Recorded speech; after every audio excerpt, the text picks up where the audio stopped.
following program is an exclusive Disruption Networks production. The D is turning 2 years old, and we want to party with you. Saturday, February 9th at John Devereaux Tavern, 37 Devereaux Street in Utica. This year, we bring in the party with Sophistafunk. That's right, Sophistafunk. East Beats and Bizz will be getting the crowd warmed up with old school hip-hop and funk. There will be food, drink specials, live podcasting, giveaways, and we'll be giving out our annual D Awards. Save the date, Saturday, February 9th at John Devereaux Tavern. The D, Sophistafunk, East Beats, and Bizz all joining forces to deliver a powerhouse of a party. This show wouldn't be possible if it wasn't for EJA Moving Services, Property Sisters of the Mohawk Valley, Priceless Inspections, Saranac Brewery, and NYE Volkswagen of Rome.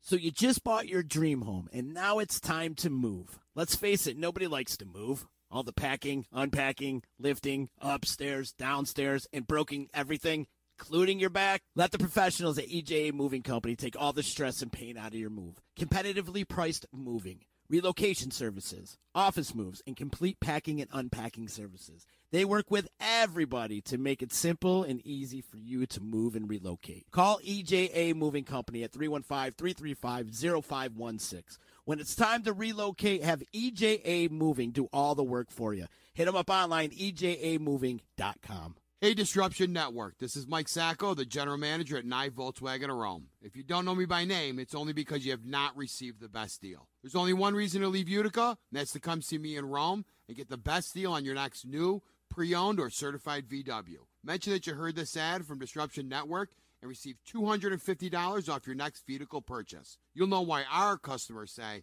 I love my NYE VW. Come see us at 5865 Rome Taberg Road in Rome, or visit us online at nyevwofrome.com. The Property Sisters of the Mohawk Valley was born when 3 top producing agents with over 25 years of combined experience selling real estate joined forces to take real estate to the next level. We practice with honesty, integrity, and the knowledge to help make the buying and selling process easy and stress-free for all of our clients. We pledge to always make our clients our top priority from start to finish, and even after the house is closed. We will always be a valued resource for information and assistance for our buyers and sellers. Our customers over the years have become not only past clients, but great friends. As we join hands together as the Property Sisters of the Mohawk Valley, we look forward to serving our clients and our community and making a positive difference. You can reach us at 315-601-9630 for all of your real estate needs. The Disruption Network is making moves. For upcoming events, news, interviews, and new daily programming, keep in the loop with us at DisruptionNetwork.net. Like, follow, and subscribe to all our social media.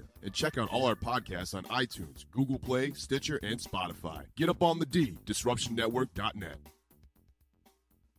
Welcome to EC Radio Podcast. We would like to thank all of our sponsors for joining the Disruption team, and we hope that you will support all of our sponsors. And of course, we appreciate you listening to this program.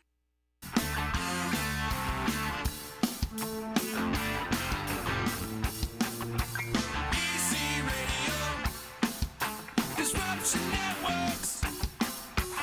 EC Radio, Disruption Networks.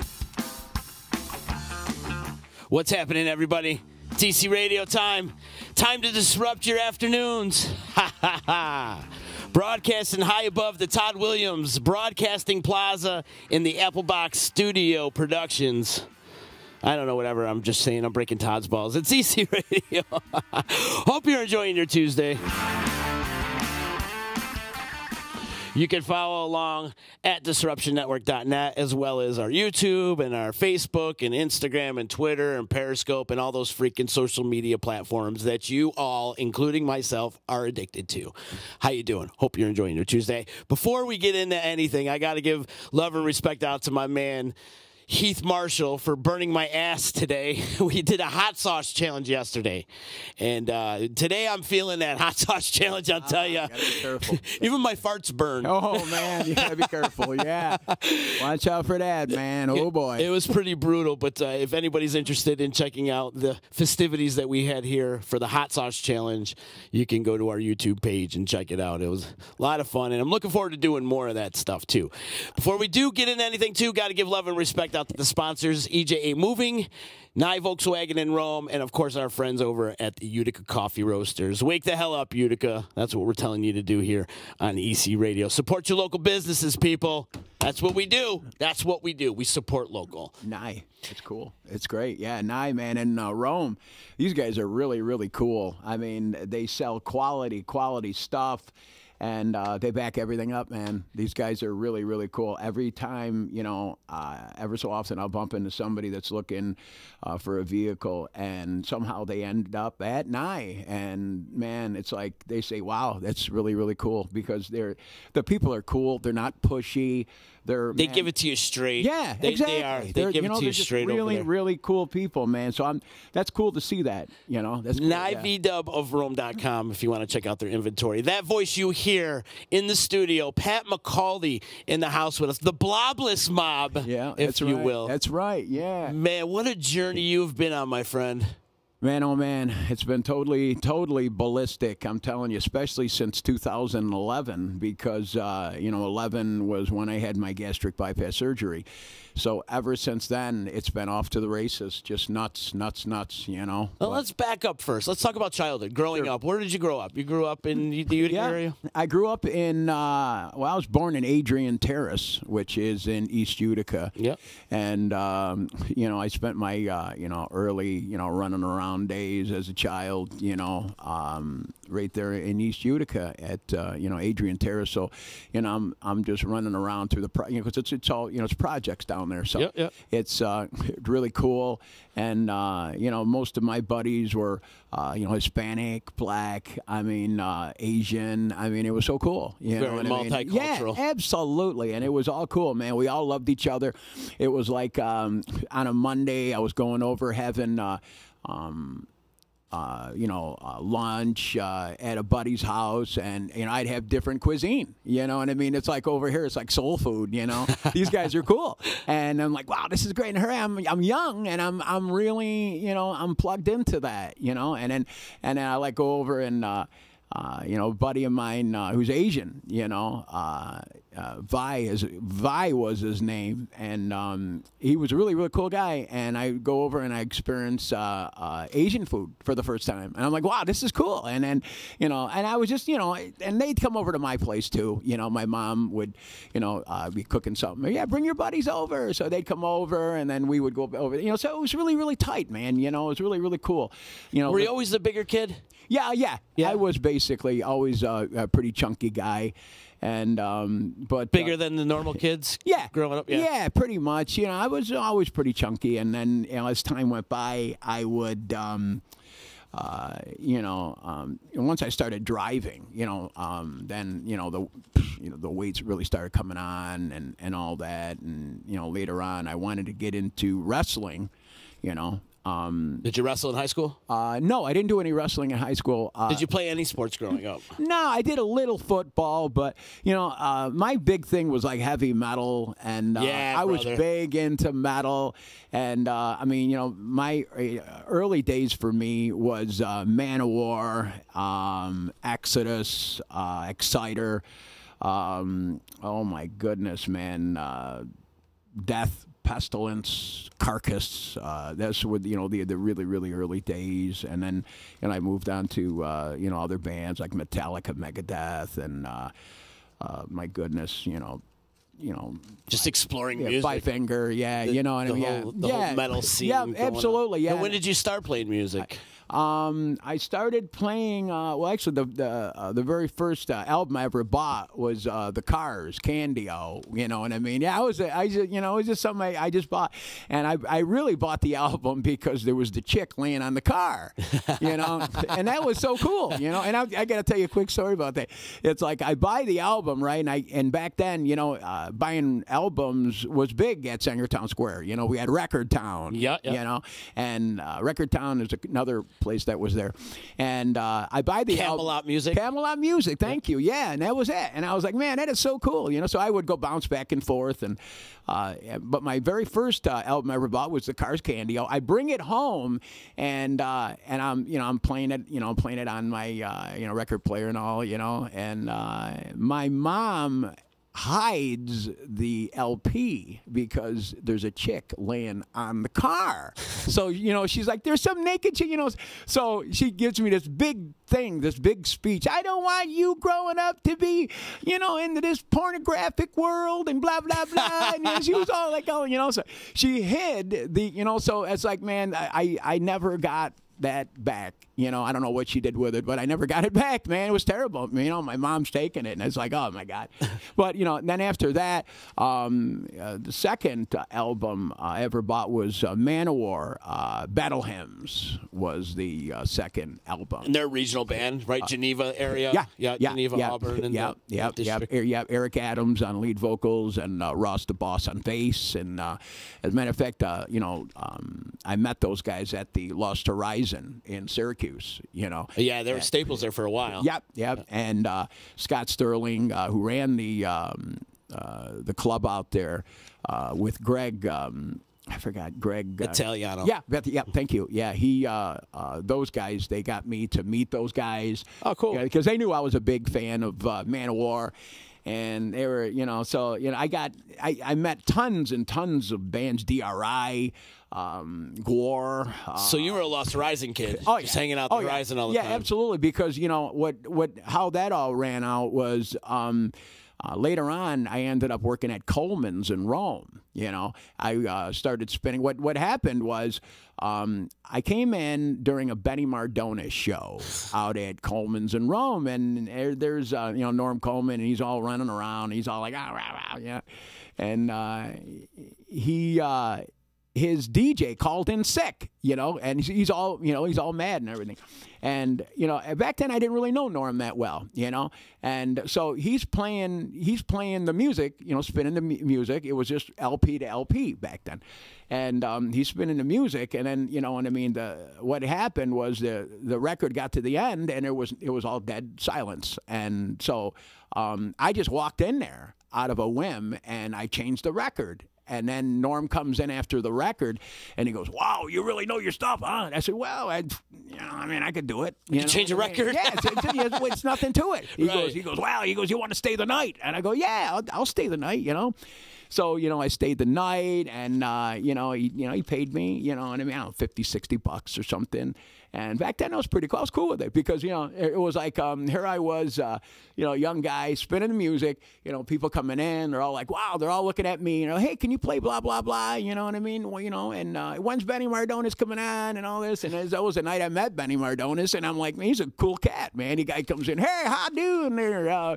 How doing? He's he comes in, partner, how you doing? You know what I mean? He goes, yeah. He goes, well. He goes, how long you been doing this? And blah, blah, blah. And he goes, yeah, it's cool. And he gave me, he signed a picture.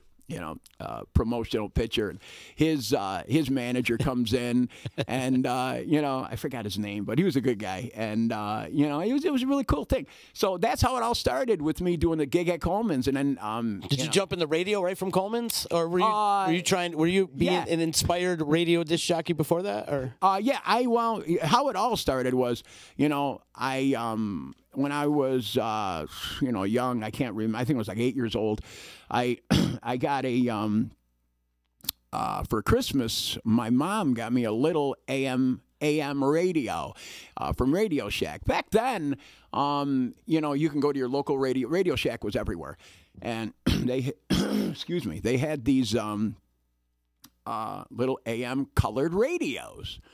And, they came in all different colors, and my mom got me one. So here, I get the radio, and it just took a 9-volt battery, and, I'm just, I turn it on, and all of a sudden, I'm listening to WTLB, a local radio station here in Utica. And I'm like, man, this is so cool. And I'm hearing the DJs back then was, Ugly in the Morning. And JR. And I'm hearing this guy's voice, and I'm like, wow, man, this guy's so cool. So I start mimicking his voice, and I'm like walking around, WTLB, Ugly in the Morning, blah, blah, blah, and, big rock and roll extravaganza, and it's really cool, man. You got the radio pipes too, dude. Oh, thanks. Well, I just many years. Just one time, do Mr. McGill's for me. Mr. McGill's, Route 5, Skyler. Yeah, that was really, really cool. I mean, those days were really good. But I'm sorry, I don't want to go too far away from where I was. Welcome to my show, pal. Yeah, it's ADD. I hear you. It Yeah. stands for man. Anthony Donaldson disorder. Is that right? I got to remember that, man. That's so cool. It stands for me. And I tell you, brother, thank you for what you do, man. You know, you have got it dialed in doing this. You know, I mean, you know, there's so many people that have forgot this area. I mean, they really have. They forgot this area, sadly. And, you know, their big thing is like, you know what? Screw Utica. I'm moving out of here. Yeah. I'm going south. I'm going out west and everything. But, yeah, and you could have gone anywhere. You know that. I did, and I always came back. Right, and that's all right, you know, but you came back, man, but you're waving the flag out here, man. Thanks. It's not just me. There's a lot of people. There's a great little influx of people right now doing positive things in the community. And that's great, man. I just like being a little cog in the wheel. Yeah, and but that's great, Thank man. you, But man. you're doing it, you know. And I mean, I love that because I'm all about you know, local music. You know, Genesee Joe, I see him all the time. He's all about local. He's waving the flag. Yeah, he's a good guy, That's man. my you know brother what I mean? right there, right. He's so cool. And but you know, not to get away from where I was, and I'm listening to JR and Ugly, and I'm just loving it. So I mean, that's where I really got the real feel to be an on-air personality DJ. And how long did you work at K-Rock for? Man, I would say about a good solid 2 years. Yeah, right. That's when it was solid rock, K-Rock. Yeah, there was a WKLL, Keeler in the morning, solid rock all day. You know, that was, you know, I love that, you know. And that whole gig started. Good inflections, by the way. You know, yeah, that was, and I love the radio, man. I love being on the radio. I'm a talkative person, you know what I mean? I'm a people person. I love everybody. Everybody that knows me usually loves me. And if they don't love me, I'm sorry if I made them upset in some way or whatnot. I don't know. But, man, I tell you, I'm a very big people person, and I love everybody, and I appreciate everything that anybody's ever done for me. You know, there's a lot of great people out there I'd like to thank, too. So, and that's exactly why I wanted to get you on the show. Not only talk about your journey and everything you've been through, and especially in the last 8 to 9 years. Oh, my goodness, yeah. But not only your journey, but get your story documented, bro. Because it truly is inspirational. Yeah. Everything that you've been through, and I feel like your story needs to be documented. And like, let's get it out there and tell everybody all the struggles that you've had throughout your life and stuff like that, and where you are now. I mean, it's amazing. It's amazing. Thank you, brother. Yeah, it really, really is, and it's been a long journey. I've done a lot of really, really cool stuff. And, man, I met a lot of really, really cool people along the way. I mean, all kinds of rock guys. You were in a movie? Movies, yeah. I mean, you know, movie stars anywhere. Anybody from Arnold Schwarzenegger, Lou Ferrigno, Tony Danza, Bill Cosby. I mean, you know, David Carradine. Michael Douglas, Eric Douglas, damn, man. Michael J. Fox, Woody Harrelson. I mean, yeah. We should back up and let everybody know that you lived in Hollywood for a while. That's right. And like you did like extra work and acting and stuff like that. Yep. I got in. You know what? Before I get to that, can I tell you about how I got on the K-Rock quick? Hell yeah. Okay. Of course. We got all day, bro. No, I'm sorry. No, because I just had that in my mind. And I wanted to thank Victor Lyle for really, man, making that plug for me. It all started at a Rob Zombie concert. It was actually White Zombie. White Zombie came to the Utica Memorial Auditorium, and there I was, you know, rocking out, going crazy. And, you know, the tour man, Victor Lyle, comes up to me, goes, man, he goes, Ray. And then, you know, and he's heard me before, you know, do the voiceover stuff, you know what I mean? 94 K-Rock, blah, blah, blah, you know what I mean? I was always into that. And I was always been like a high energy guy. And Victor goes, hey, man, he goes, would you like to be on the radio? And I was like, I sat back and I was like, are you kidding me? I said, no. He goes, would you like to? He goes, would you like to come in to K-Rock and be a part-time on-air personality? Yeah. I mean, it's a no-brainer. I'd go in there for free. And he said, no, you'll get paid. We'll give you an hour. Not much, but yeah, right. You know, right. But it was an hourly wage, and man, it was cool. So, he brought me in. I met Mimi Griswold, who was she was in charge back then, and Ed Levine, and they brought me in. They said, yeah, can we hear a tape? You know what I mean? So, I went home and I just, made a, general tape of me doing, different stuff and all that. And, I gave it to them, and then they called me up and said, yeah, we want to bring you in, man, So they brought me in, and they brought in a couple other guys. Bob Lett was actually a part of it also. Harry Ina out of Little Falls. He was another guy that was brought in. Hard Rock Harry, yeah. And, he was a part of it. And then, of course, I finally met Gerbil, you remember Gerbil. Yeah, Gerbil, great guy. One of the best. Oh, my goodness, yeah, man. And he was a big influence just because, he made me, Victor Lyle taught me excitement behind the mic. He taught me how to be excited behind the mic, but still be in control. Gerbil taught me how to be relaxed behind the mic and yourself. That's where he taught me. Okay. So, between those two guys, I really broke foundation, in the on-air, radio personality, you know what I mean, between those two guys. Because Victor, and it was great because, Victor was such a powerful guy, man. Yeah. You know what I mean? He was the tour man. And, he did all these cool things like What's in My Pants and all this stuff. I mean, it's so cool, and I'm just watching him do his gig, and I was like, man, I'm loving this. This is great. The legend. Yeah, and then I go and I watch Gerbil, and then Gerbil, the what's it, the night, what was his show called? Sound and the Fury, which is still running to this day. Wow, is it really? Still running for like 25 years. That show has been going. That is so cool, man. The longest free-form progressive loud rock show in the country. Man, that is hats off to you, Gerbil, man. You are the man. He really is. Wow, that is so cool, man, and rightly deserved, rightly so. I mean, that guy, man, he is just an awesome dude. I mean, man, I can't begin to say great things about that guy. When you speak to Gerbil, you feel like you've been enlightened. Yeah, right? Absolutely. Like, I always feel like I'm in the presence of greatness every time I'm in the same room with him or just having a conversation with him. I love that man. Yeah, I mean, and he has a great soul. Yes, absolutely. I remember years ago, meeting and hanging out with Gene Simmons of Kiss, and he would call me a powerful and attractive man. And I'm thinking, man, if there's anybody I can call a powerful and attractive man, it would be Gerbil. Because he is, man. He is a cool dude, man. Really I mean, he just, even though he kind of looks like Christ, I don't know, what I mean? It's just, because back then, anyways, I haven't seen. Does he really? He looks exactly the same. Does he really? Man, no kidding. Hats off to you, Gerbil, man. I haven't seen him in so long, but he was a great dude, and I was always humbled to be in his presence, man. Very, very cool guy. And so that's where I learned from them guys. Two of the best to learn from. Oh, man, yeah, absolutely. And Victor Lyle is like a national known voice nowadays. Oh, yeah. You hear him on everything. Every time I hear his voice, there's Victor. You can tell him. Can I drink? Yeah, you can do whatever you want. Okay, brother. Swear, you get naked if you want, Pat. It doesn't matter, man. Okay. There's no restrictions. Okay. Oh, no, I appreciate it, brother. No, please don't get naked, though. I know. No, I won't. No, I promise.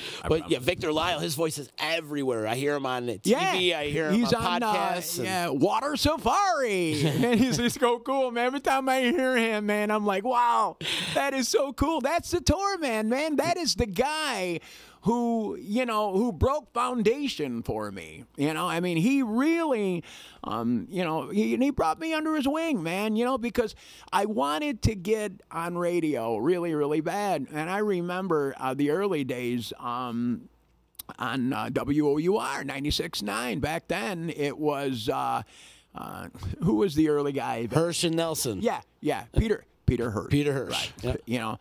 And I remember calling in, And and I said to Peter, Peter, I'd love to be on the radio. I said, what would be the best way to get on the radio? He goes, oh, you want to go on the radio, and he's like, okay, he goes, well, come under my wing. And then I never heard from him, and I mean, I don't know what happened, but it was just, I just didn't, I didn't hear anything back from him, but, maybe he just thought I was just some crazy guy, but, and then I remember talking to Jerry Krause for a while, and I told Jerry, I said, Jerry, I want to be on the radio. He goes, well, Pat, you know what I mean, man? He goes, I ain't got many strings to pull, especially with OUR, because back then they were Clear Channel. And I guess, there's a lot of politics with Clear Channel. And corporate bullshit. Yeah, exactly. So, he said, man, he goes, Pat, you don't even want to be a part of it, man. He goes, just try to get something else going, So the 94 K-Rock thing was great. I loved it. I'm playing tunes that I loved, working with Steve Reynolds. I mean, he was a great guy. Of course, the Tour Man and, Jeff Storm. Jeff Storm, man. Can't forget Jeff Storm. God, man, Jeff Storm. I haven't seen him in so long. Jeff's like a mentor to me. Yeah, that guy. Have you heard from him? Oh, yeah. Really? He's been on the show before. Has he? Yeah, oh, he's my been in here goodness, before. man. What is he doing? Advertising. Is he? Okay, cool. His man. voice is still out there, too. Is it? Good, man, because, he was another guy that was really, really cool. Absolutely. And just, those guys, man, they brought me in, In my eyes, all those guys you mentioned, complete legends. Oh, yeah. Yeah. Great guys. Great guys, bro. Indeed. Yeah. Were you playing in bands during all this time, too? Were you playing in the Blob Mob when you were doing radio? You were doing both? Yes, as a matter of fact. Well, that the Blob Mob happened when I came back from L.A. What happened was I ended up just looking at a couple of notes that I wrote. After I left Coleman's, I started hanging out up at Big Apple Music in New Hartford. And I met a guy named Bob Aquaviva. And, of course, Bobby, back then we were, the club scene was Milo's in Utica. Yeah, Culver Ave over here. Yeah. Milo's was big. That's where, Alpha Centauri, Icewater Mansion, Taurus, right? Where back then there were the breaks, and then eventually becoming Taurus, There's been 805. 805 The was New York huge. Flyers. New York Flyers were huge, so... I mean, there was a lot of bands, and I started hanging out at Big Apple, and Mark Bolos, and great guy, great man. Let me tell you something. Mark Bolos has done more for this area than anybody I've ever seen in my life, man. He's always an awesome guy, and he just treats you like family. I second that. Oh man, yeah, bro. He's just a great guy. And I love that guy. I truly love that dude, man. He's just a great guy. So here I am hanging around, I'm like, and they took a liking to me, back when Bob worked at Big Apple, and then they took a liking to me, and then all of a sudden I ended up working there. So I'm working the weekends at Coleman, spinning records. During the week I'm at Big Apple Music. You know what I mean? Sales and stock work and blah blah blah. Man, it was all cool. So I did that up until the end of '88, and then I quit both jobs and I moved to California. My brother Marty, who lives in Southern California, he's been out there since 1977, and he's always told me, hey, would you like to come out? You know what I mean? So I'm like, so I said, I'm talking to him. By then, a local band that was here had already moved out to Los Angeles. They were called Chix, Chix, right? And they later became Belgium. There were Joey Petrello, Andy Petrello, Bob Edwards, Tim Michelini, who worked at Big Apple Music, on keyboards. And, of course, so it was Joey on drums, Carl Griska on guitar, Andy Petrello, lead vocals, and Tim Michelini on keyboards, and Bob Edwards on bass. And that was Belgium. And they made their track out to L.A. to do it. So, I'm talking to those guys, and I'm talking to my brother. So I was like, man, you know what? I'm going to make the shot, man. I'm going to go to L.A. So I go out there, and, man, it was everything that everybody said it was. It was a big party, and everybody went bananas, And I loved it. I mean, it was really, really cool. I mean, it was, everybody plugged me into back then, it was, a lot of the Southern California bands like made their big thing out there.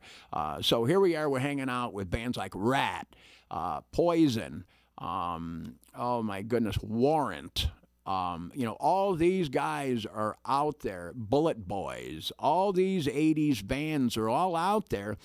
And, I'm out there, with the guys in Belgium, and we're walking up and down. We're flyering for their band. We're handing out flyers. It was a big flyer thing out there. You hand out flyers for your band. So anytime, at the end of the night, you see flyers all over the ground. I mean, it was everywhere. All these bands, man. Every band that ever wanted to make it in the big business went to L.A. It was huge. And, all the other bands would be, hanging out. I mean, so on a weekend, man, you could bump into Stephen Pearcy from Rat. He'd be standing there. I hung out with him. Axl Rose from Guns N' Roses. I mean, I hung out with him almost on a nightly basis. I mean, he was just a cool guy. I mean, that was when Appetite for Destruction was just coming out. And Axl took a big liking to me. I mean, he saw me, this big guy, man, coming in. I was loud, rude, aggressive, crazy, and he loved me, man. And so there was a place called Gazzari's right on the Strip, and Axl always would, be at the bar, and then he would come out and he would go, yeah, how you doing? How's it going, man? He just took a liking to me, and and then we would be standing there and talking and having a couple of beers, blah blah blah, and then we would go by, and he would, they'd have like contests and all, you know what I mean? Wet t-shirt contests, all and kinds of stuff stuff like that. Yeah, And there I am. I'm sitting with him, and he's asking, "What do you think? What do you think, Pat? What do you think? Big guy. What he called me? He called me Big something. Big. I forgot what it was, but he just took a liking to me, man. And it was really really cool. It was I loved it. But and hanging out, all this, there's so many other stories, man. I could just tell you about, going to all these different parties. Mark Torian from the Bullet Boys, man. He'd have wild parties all the time, and everything was just nuts. And Kevin Dubrow from Quiet Riot, and Frankie Banali, nice guy, and just a lot of cool things, man. No doubt. Yeah, so you could end up, at any one of these parties, and everybody's all hanging out, and you look over, man. Everybody's just getting wasted. Oh yeah, and everybody's all. It's like I'm standing there and I'm looking. It's like an MTV video. Like a rock video. It's like Headbangers Ball, man. It's just like Headbangers Ball. And you're looking at all this stuff, and all these guys are all hanging around, and you're like, wow. I mean, for years I've heard these guys on the radio and blah blah blah, and here they are. I mean, there's Stephen Pearcy over there. There's Mark Torian. There's Bret Michaels. He's standing over there, and of course they're talking to 10 different women. Of course, they're not talking to you. No, yeah, I mean, I walk over and I'm like, hey, I really like, oh yeah, thanks a lot, man. What's your name? Yeah, see you later, buddy. Yeah, you know what I mean? And I'm like, well, what are you gonna do? You know what I mean? I don't, Did hanging out like on the Sunset Strip and all that? Is that how you got into movies and stuff like that? Did you get recognized or something, or somebody catch your eye? Or how it all planned actually worked out for that was the keyboard player in Belgium, Tim Michelini, his girlfriend was named Harley, and she was into acting, hugely.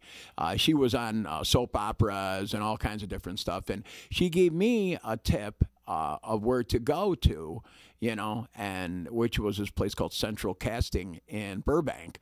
And I went to Central, and I walked in. What happens is you give like $20, and they'll take a photo of you, give them your name and your information, and everything, and they just call you, like a headshot or whatever. Yeah.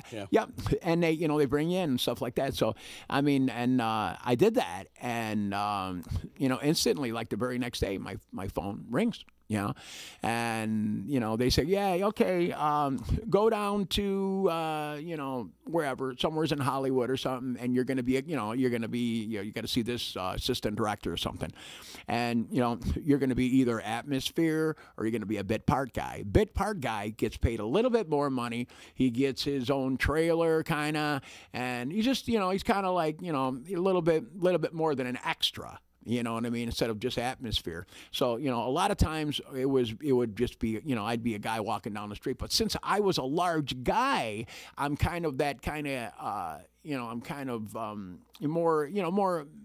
You stand out. Stand out more. Yes, thank you. Yeah, I would stand out more. So they would, you know, they would say, yeah, you know, you're not going to work a lot. But when you work, you'll get paid well because you're going to stand out really well.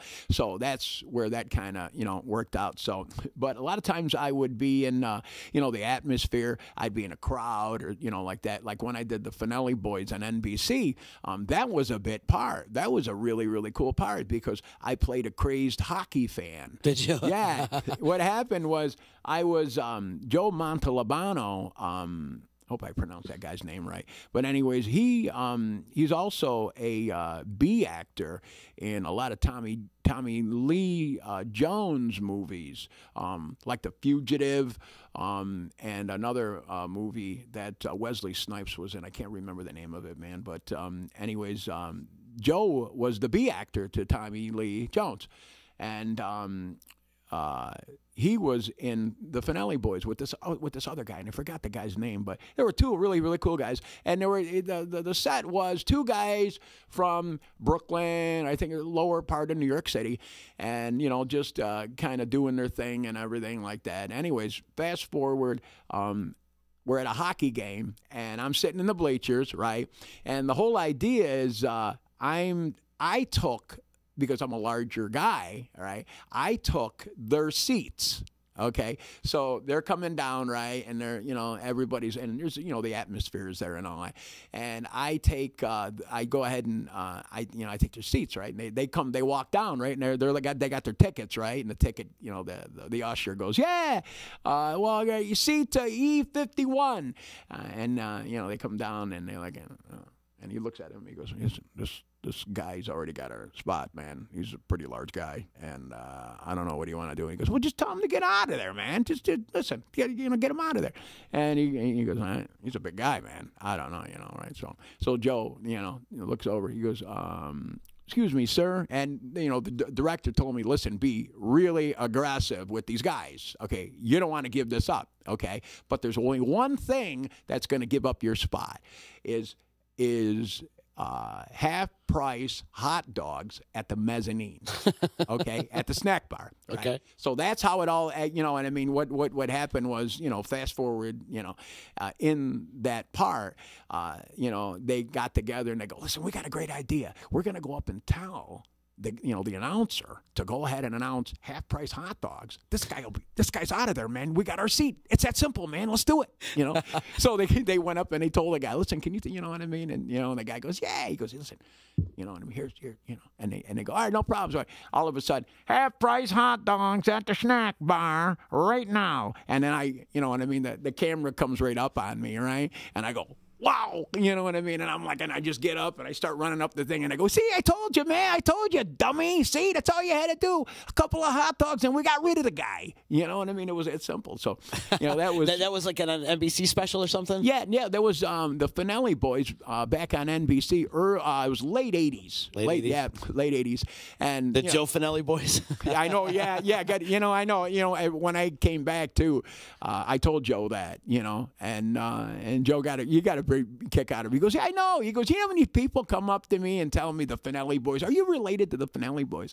So I was like, it was just really, you know, it was really cool. So, and then, you know, I did a bunch of different parts. You know, I was in Knights of the Kitchen Table with Danny Aiello's son. I forgot his name, man, but he was a cool dude. And there's, you know, I did a Zagnut candy bar commercial. Did a couple other commercials. So it was just really and then the cool. Michael J. Fox and movie. then all of a sudden, that's when the big thing came along. My phone rang, and there's Peggy Curtin, who is a big producer in L.A., and she goes, I'm looking for, you know, because I always like to be called Patrick Michael Maccaldi. I just thought it was a cool thing, man. So, you know what I mean? Because I'm thinking, man, if this ever rolls out big, you know, I want it to be, you know, Patrick Michael Maccaldi. I think this would be really, really cool. It would just kind of stand out. I'm going to be able to stand out. Okay, this is going to be really, really cool. So she calls me up. She goes, listen, we're looking for, she goes, I'm Peggy Curtin from Warner Brothers. And she goes, we're looking for a big guy to play a part in a movie that is directed by Michael Caton Jones. Okay, Michael Caton Jones just got done directing a big movie called Memphis Belle with Matthew Modine. And, it was great. It was an awesome movie. And so, she gets telling me that. And I said, yeah. I said, I'm thinking, she goes, can you come down here possibly tomorrow and before she could go any further, I said, what time? Because I'm thinking, whatever I got going is not going to affect me getting down there. You know what I mean? I don't care what it is. Right. And this is huge. Oh, this is. I mean, I'm thinking to myself, wow, my head is starting to swell. That's how big this was, And I'm like, man, I mean, I think it even straightened out my lazy eye. That's how insane it was. So I'm like, man, this is too cool. And she goes, yeah, can you be here at 10 in the morning? And I said, yeah, absolutely. She goes, we'll send a car. Where's your address? Send a car. I said, yeah. Yeah. If they're sending a car, you got the spot already, Oh, man. I'm thinking, wow. And, and she sends, that, I tell her 632 East Olive Avenue in Burbank, California. It's where I lived. Okay, I lived right at the top of Olive Ave, and at the bottom, incidentally, at the bottom of Olive Ave is the NBC studios, where, back then Jay Leno was the big Tonight Show guy. It was Jay Leno, and back then the big stuff was Arsenio Hall show, Jay Leno with the Tonight Show because he took over for Johnny Carson. And that was huge. And so I'm thinking, man, oh, wow, that's, even, and then, of course, Warner Brothers is right behind NBC.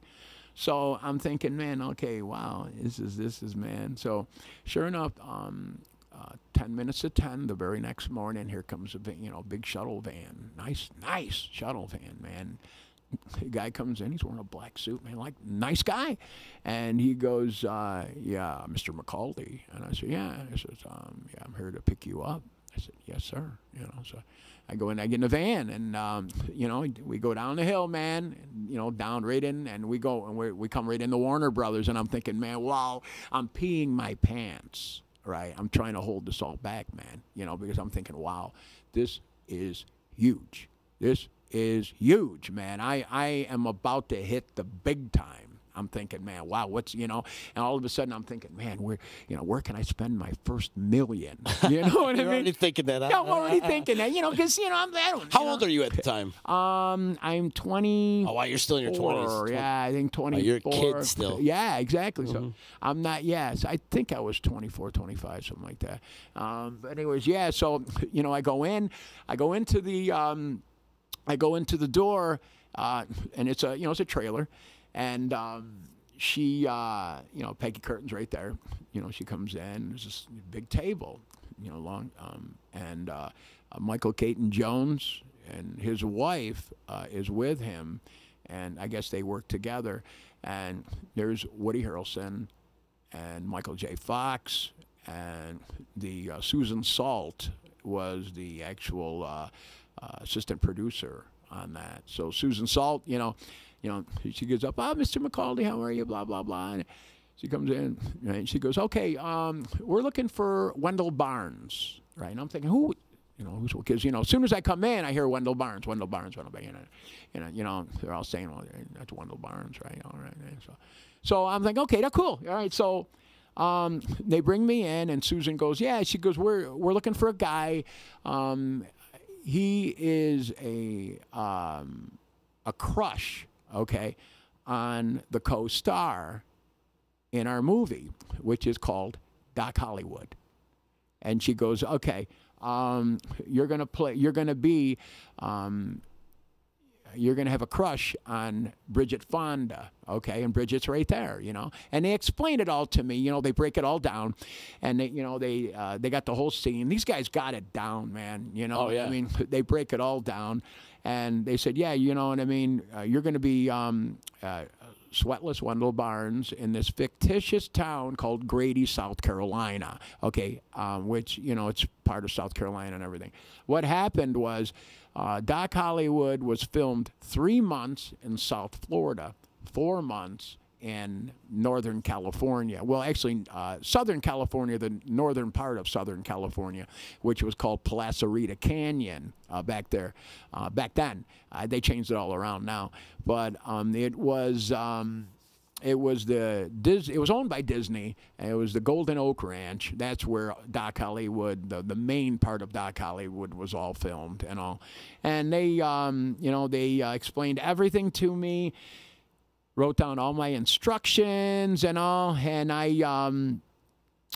she told me all about, Wendell Barnes, and she walked me right through the scene and everything. You're going to be, it's going to be this dance scene, okay? And what's going to happen is your girlfriend, your crush, which is Bridget Fonda, who was in the movie Nancy Lee, okay, is going to be dancing with Michael J. Fox, who is Dr. Ben Stone in the movie. Okay, and they're going to be dancing around. Your job and, your part is to be completely trying to intimidate Dr. Ben Stone, who is Michael J. Fox, okay, in the movie. So, it was a real simple part. And what we filmed a lot more than of what, course, than what was shown. Absolutely. Like for instance, and it was really, really cool because when I spent 6 days on the set, and that's it, and I got to see all this, bro. It was amazing, because I'm looking at all this and I'm in awe. Right. Okay. And here you are from Utica, New York. From Utica, New York. On Warner Brothers Studio. Right. And, there's all this Panavision camera stuff. And, I'm looking at millions of dollars worth of stuff here. And all these, there's, and all these actors, man, you know what I mean? And it was so much had gone down. Bridget Fonda, she was so cool. I got to eat lunch with her 3 days. Oh, wow. Oh, yeah, it was really cool. As a matter of fact, I actually carried her lunch tray, What a nice guy. Oh, yeah, I carried her lunch tray. She tied my bow tie in the movie. My bow tie kept getting untangled. And so she, had kept, instead of wardrobe coming over and doing it, because what happened was they made this suit that I was in the movie with. They made it. What happened is they sent me in the wardrobe. Wardrobe measured me. That's these guys. Man, they got it dialed in. How much were you weighing at the time? Back then I was probably 450. 450? 450, 460, something like that. So But how tall are you though, Pat? I'm 6'3". You're 6'3". Yeah. So, I'm thinking to myself, wow, man, this is so cool. So they make this whole suit. And as a matter of fact, when they were making the suit, I look over and I see 5 suits that look very, very familiar to me. 5 costumes that look unbelievably familiar to me. They are the 5 costumes from the Ghostbusters. Come on. The movie, the Ghostbusters. These people that made my Doc Hollywood, Wendell Barnes suit made all the costumes for Ghostbusters. The movies. Very cool. Yeah, and there's the Ghostbuster stuff, and I'm like, wow. I said, man, you guys made it. Yeah. Absolutely. She goes, you know what I mean? And I'm like, wow, this is too cool. So, man, I'm just in, I'm in awe.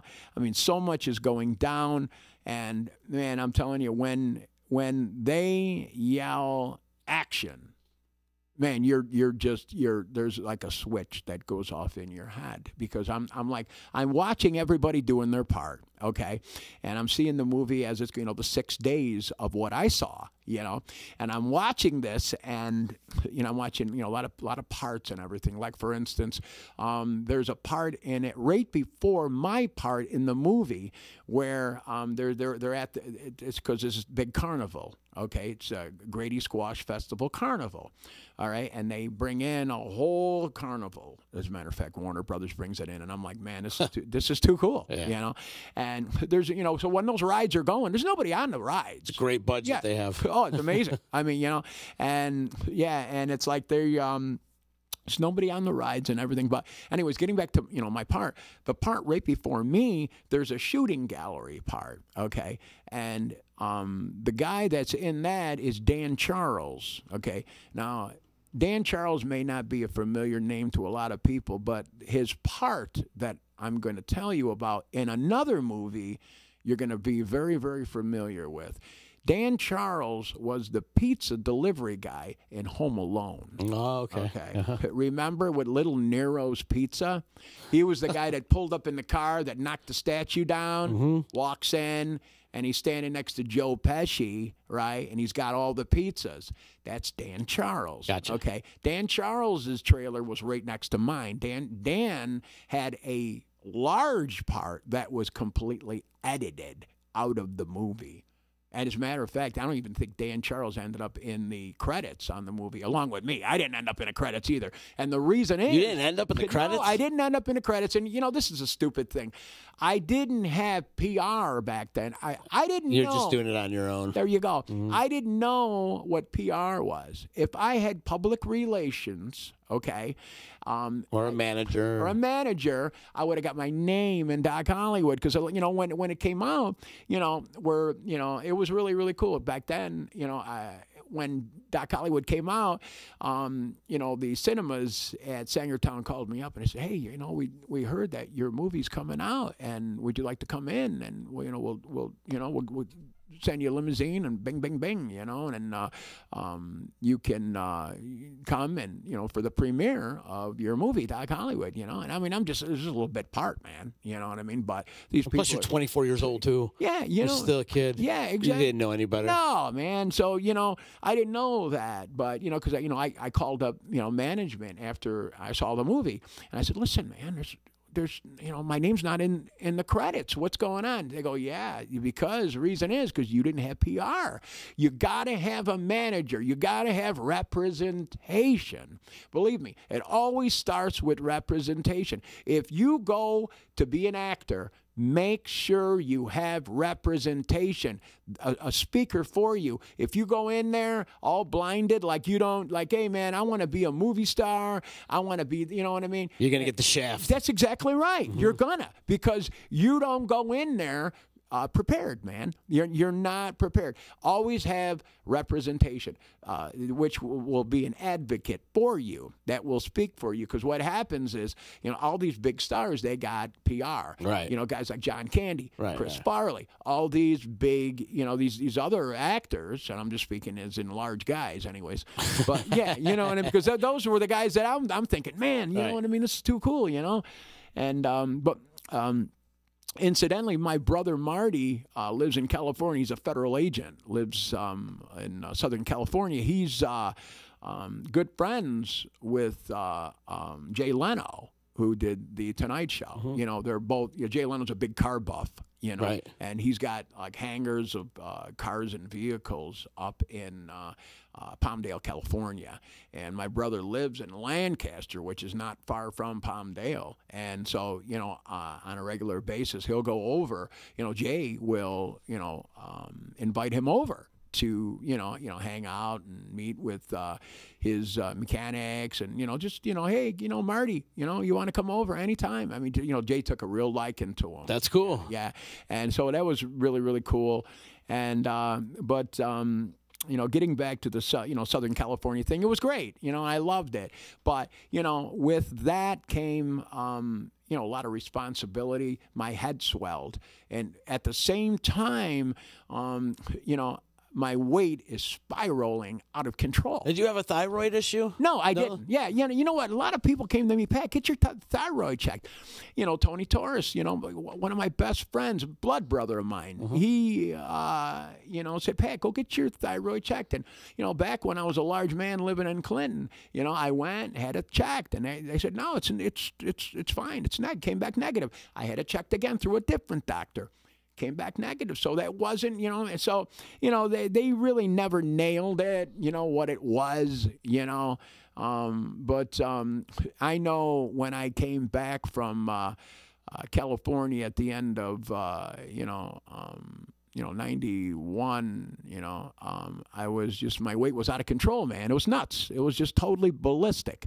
So I just from bad dieting? Yeah, it was, yeah. Man, Not being active? Yeah, that's it, you know. And, you know, coming back from California, you know, my head was already mixed up like a bunch of eggs, you know. But, you know, and then everybody's, you know, just, you know, like, they're telling me, Pat, wow, you were in a movie. You were in L.A. You did this and you did that. And then, you know, Observer Dispatch, you know, Dave Dedaya from the Observer Dispatch calls me up on the phone. He said, listen, man, he goes, we'd love to do an article on you, you know, from, you know, doing Doc Hollywood. And I said, yeah, sure, absolutely. So, you know, he came over and he, you know, I gave him the, you know, the whole, you know, what happened and everything, how I met Tony Danza, you know what I mean? Oh, that was really, really cool. I got a Sunset Gower Studios and all and everything, you know, and how that all happened, you know, through the wrestling thing, you know what I mean? Because that was, you know, originally, you know, I wanted to be a pro wrestler. So I'm at the Odd and I'm, you know, trying to get my way through there. And then, you know what I mean? Then I get on the phone, I'm talking to my brother Marty. I talk to the guys in Belgium. And, you know, I'm like, wow, this is all going to be cool. I'm going to go out to California. I'd like to be a pro wrestler. I can maybe do this or do that. I'm going to be in L.A. I mean, there's going to be chicks. It's going to be great. You know what I mean, man? I'm going to be loving life, man. I'm going to be finally, you know what? Adios, Utica. Adios, man. I'm out of here. Did you have any wrestling training? I did. Did you? Yeah, Go I to had school? I was gonna go to the Monster Factory in Paulboro, New Jersey. Come to find out, I got some tips from a good friend of mine, Jimmy Berkowitz, lives in Marcy.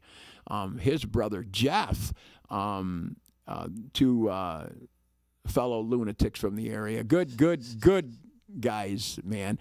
Jimmy actually became pretty pro. He became Jimmy Torture. This guy's huge guy.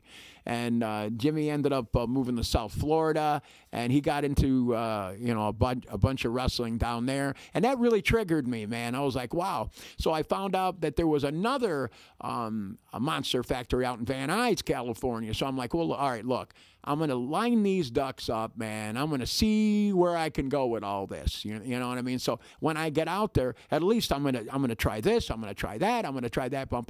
So that's where I tried it, and unfortunately that didn't work out. So back to whatever I can do. And, so I ended up being in, doing the movie stuff and all that other stuff, man, you know what I mean? But that was cool. But when I came back, everything was bananas, and my weight was really out of control at that point. Now, was everybody wanting to party with you when you came back? Oh, and bro. Everybody wanted to hang. You were doing all these movie things and all this, and just, you turned into Mr. Popularity, I bet. That's exactly right. I was a big fish in a little pond. Right. Okay. And I banked on it. Okay. I came back, and I'm like, wow, man, this is cool. Here's here's this fat kid that, a lot of people would be like, yeah, this guy's just blah, blah, blah, you know what I mean? And, so I'm thinking, wow, man, I'm going to bank on this. You know what? I'm going to let everybody, I'm going to reap whatever reward I can out of this Doc Hollywood thing, being in L.A. and everything. And I was kind of cheating myself, okay? Because I figured I'd make a big thing out of something that really wasn't a big thing. It was and it wasn't. Yeah, you know what I mean? But I tried to bill it big, okay? So I'm thinking I had this great idea. I get together with Bob Aquaviva, and I'm thinking I'm going to start a rock band, okay? And we're going to bill my largeness on this rock band thing. We're going to call the band the Blob Mob, okay? And where it really came from was... Bobby, came up with the idea, Blob, as you know what I mean, Metal Blob. That's where it really actually came from. Yeah. And it was just, because Bobby's big into comics, superheroes, stuff like that. He's big into Marvel comics and a lot of the, action figures and stuff like that. And he's big into theatrical kind of stuff. So, instantly he goes, well, we'll bank on this Blob thing, man, and it'll be cool. It'll be really, really cool. We'll call it, the Blob Mob. And so I get together, with my boy Tony Torres, and and I said, Tony, yeah, listen, I'll get you play guitar. Tony's like, oh man, Pat, I don't, no. He had a lot going on, probably. Yeah, he's like, hey, Pat, I love you, man, but I don't know about, just. This might be this large. He goes, you should call it LRA, loud, rude, aggressive. Something like that. You know what I mean? And just go out and find a bunch of guys that want to jam, man. And I'm thinking, wow, okay. That didn't really pan out because Tony was too busy, and he's recording his own music, and Tony is a rightfully talented guitar player. One of the best around. Oh, he is. He really is. Tony's the real deal, man. Oh, yeah. He's my blood brother. I love that guy. I'd do anything for that guy. I really would, man. And he dialed it in. He brought me into, man. I wanted to be a part of his world because he was a cool dude, man. Everybody liked him. So I'm like, man, I want to hang out with this guy, man. He's a cool dude. You know what I mean? And he loved me. He brought me in. His family, his dad George Torres and his mom Mary, two of the awesomest people ever. And, they lived up on Newport Road in North Utica. We would have parties up there, outdoor parties. His dad, man, rest in peace, George. One of the nicest guys, man. And it brings a tear to my eye thinking about that, man, how nice of a guy he really, really was. That guy, man, he took to me and he loved me, man. And I mean, his mom loved me, and I mean, I love those guys. I mean, they're just real people, and I mean, Tony bring me in, and and then if it wasn't for Tony, none of that Blob Mob music would have ever been recorded. None of it, man. He was the engineer on He all that? was the engineer on all of the Blob Mob stuff. He co-wrote on most of it. He's the one that gave me a lot of ideas. He taught me how to write music, how to, put it on, tape and all that, man. He brought me into his world, and it's very, very rare with Tony. Tony's very, I mean, when he's writing music, he never lets anybody part of it. Nobody. He doesn't want anybody because that's him expressing himself. Right. He's very introverted. Oh yeah, hugely. And yeah, and he's man. I mean, he's just the way he writes. But him bringing me in. And helping me write, write stuff. You know what I mean? I mean, I came up with the titles and the words, and Tony helped out with a lot of arrangement and all that. And so we, he helped us on our first tape, and then we went and I changed the lineup again on my band because I lost back then. I had Jimmy Gagella on drums. Is this the original lineup? Yeah. The original lineup from the Blob Mob was Jimmy Gagella on drums. Now Jimmy, I was looking for a backbone.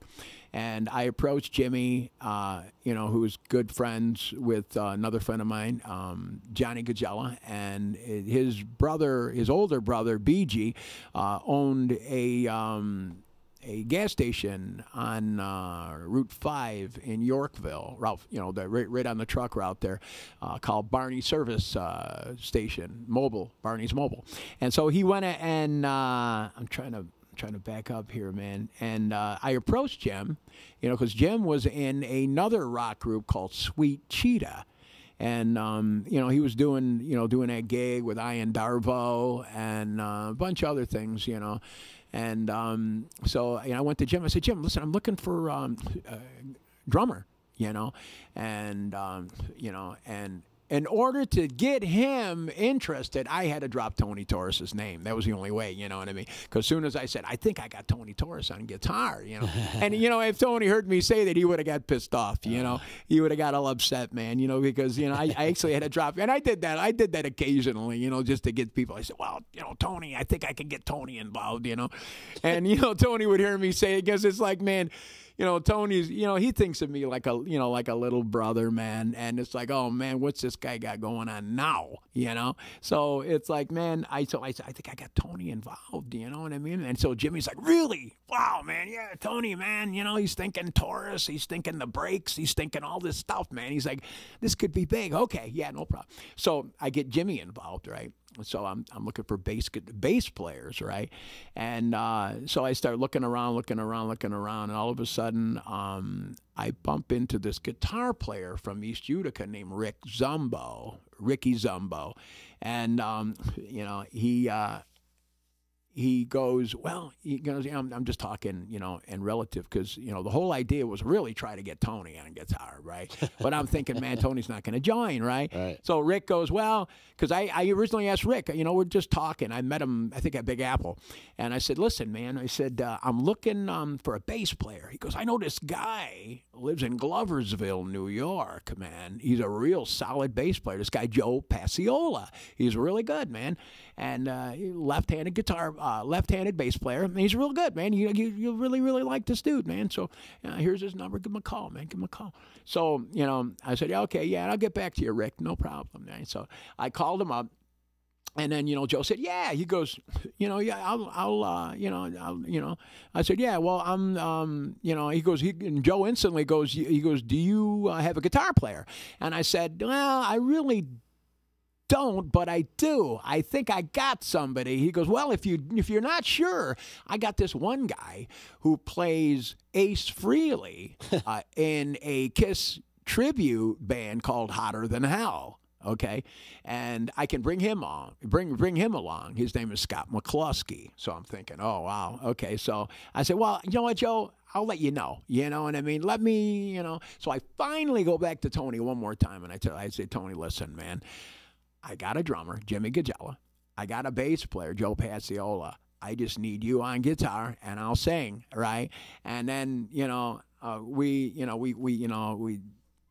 think we go to Oskin Eats or something, right? And we're sitting down because I'm thinking, I'll just buy him pizza, man. You know what I mean? Hit him hard with it, you know? And he just turns me right down, you know, right off the bat, man. He's like, you know, nah, it's just not going to, you know. So I go back to Joe. And I said, Joe, listen, all right, bring your guy, Scott McCluskey. All right, man, bring him in. So, yeah, so we finally meet in Yorkville, and we get together, and we're jamming, you know, It sounded pretty good, you know, and we jammed for about 2 weeks, okay, practice, okay. All of a sudden, Scott McCluskey calls me up. He says, man, I got to get out. He goes, I got to leave. He goes, I'm going on the road with the Hotter Than Hell band. I can't do it anymore. Okay, so you're gonna have to find a guitar player. Oh man, this is terrible. So I call Rick Zumbo back. I said, Rick, are you busy? He goes, no. He goes, I'm not doing a lot right now, but okay.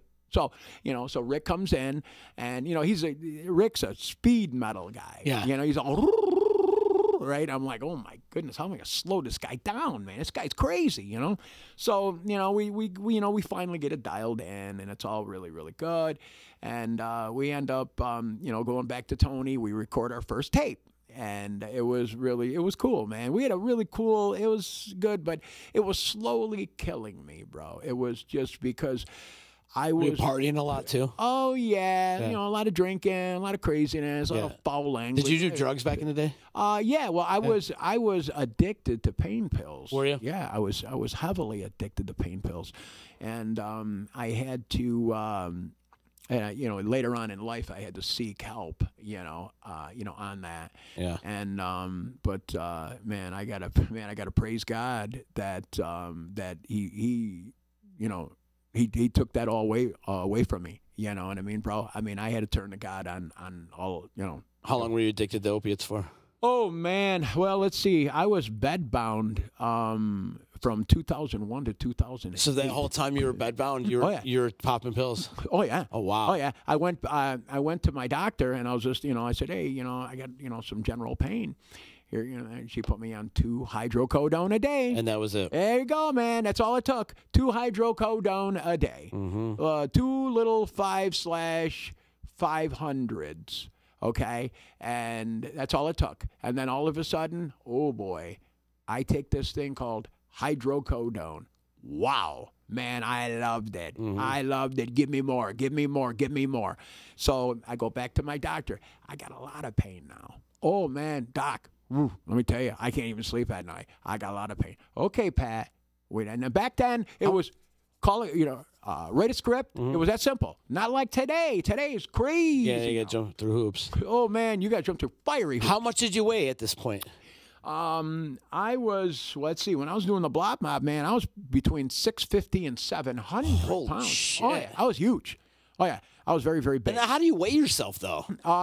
The only way I had to buy a scale online. It was a scale that went up to 1,000 pounds. Like a meat scale or some shit? No, it was actually, it was it was a morbidly obese scale type. I gotcha. Yeah. Okay. And, I bought it on Amazon, and it went up to 1,000 pounds. And also my doctor's scale went up that high, too. Yeah. Went up to like 1,000 pounds. Gotcha. You know what I mean? So, that's how I knew, that, my So weight. during the blob mob, 650 pounds, 700 pounds. 650 pounds. Wow. Oh, yeah. When I was doing all those shows at Albies and at Lily's with the Barnabas and everything, I was 650 pounds, bro. Easy. When I rode that Harley up on stage at Lily's, And for the Battle of the Bands? I was 650 pounds. Wow. Oh, yeah. I was a very, very large man. Yeah. I mean, as a matter of fact, and I was fighting to I was fighting to breathe. Yeah. I'm telling you, man, you see some of those videos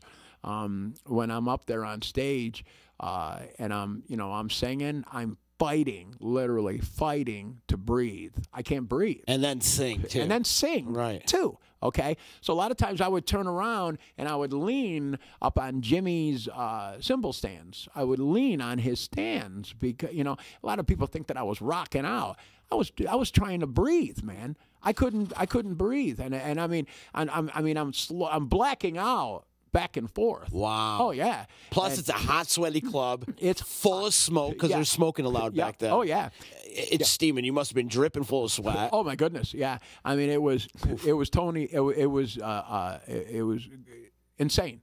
It was totally insane, brother. I'm telling you right now.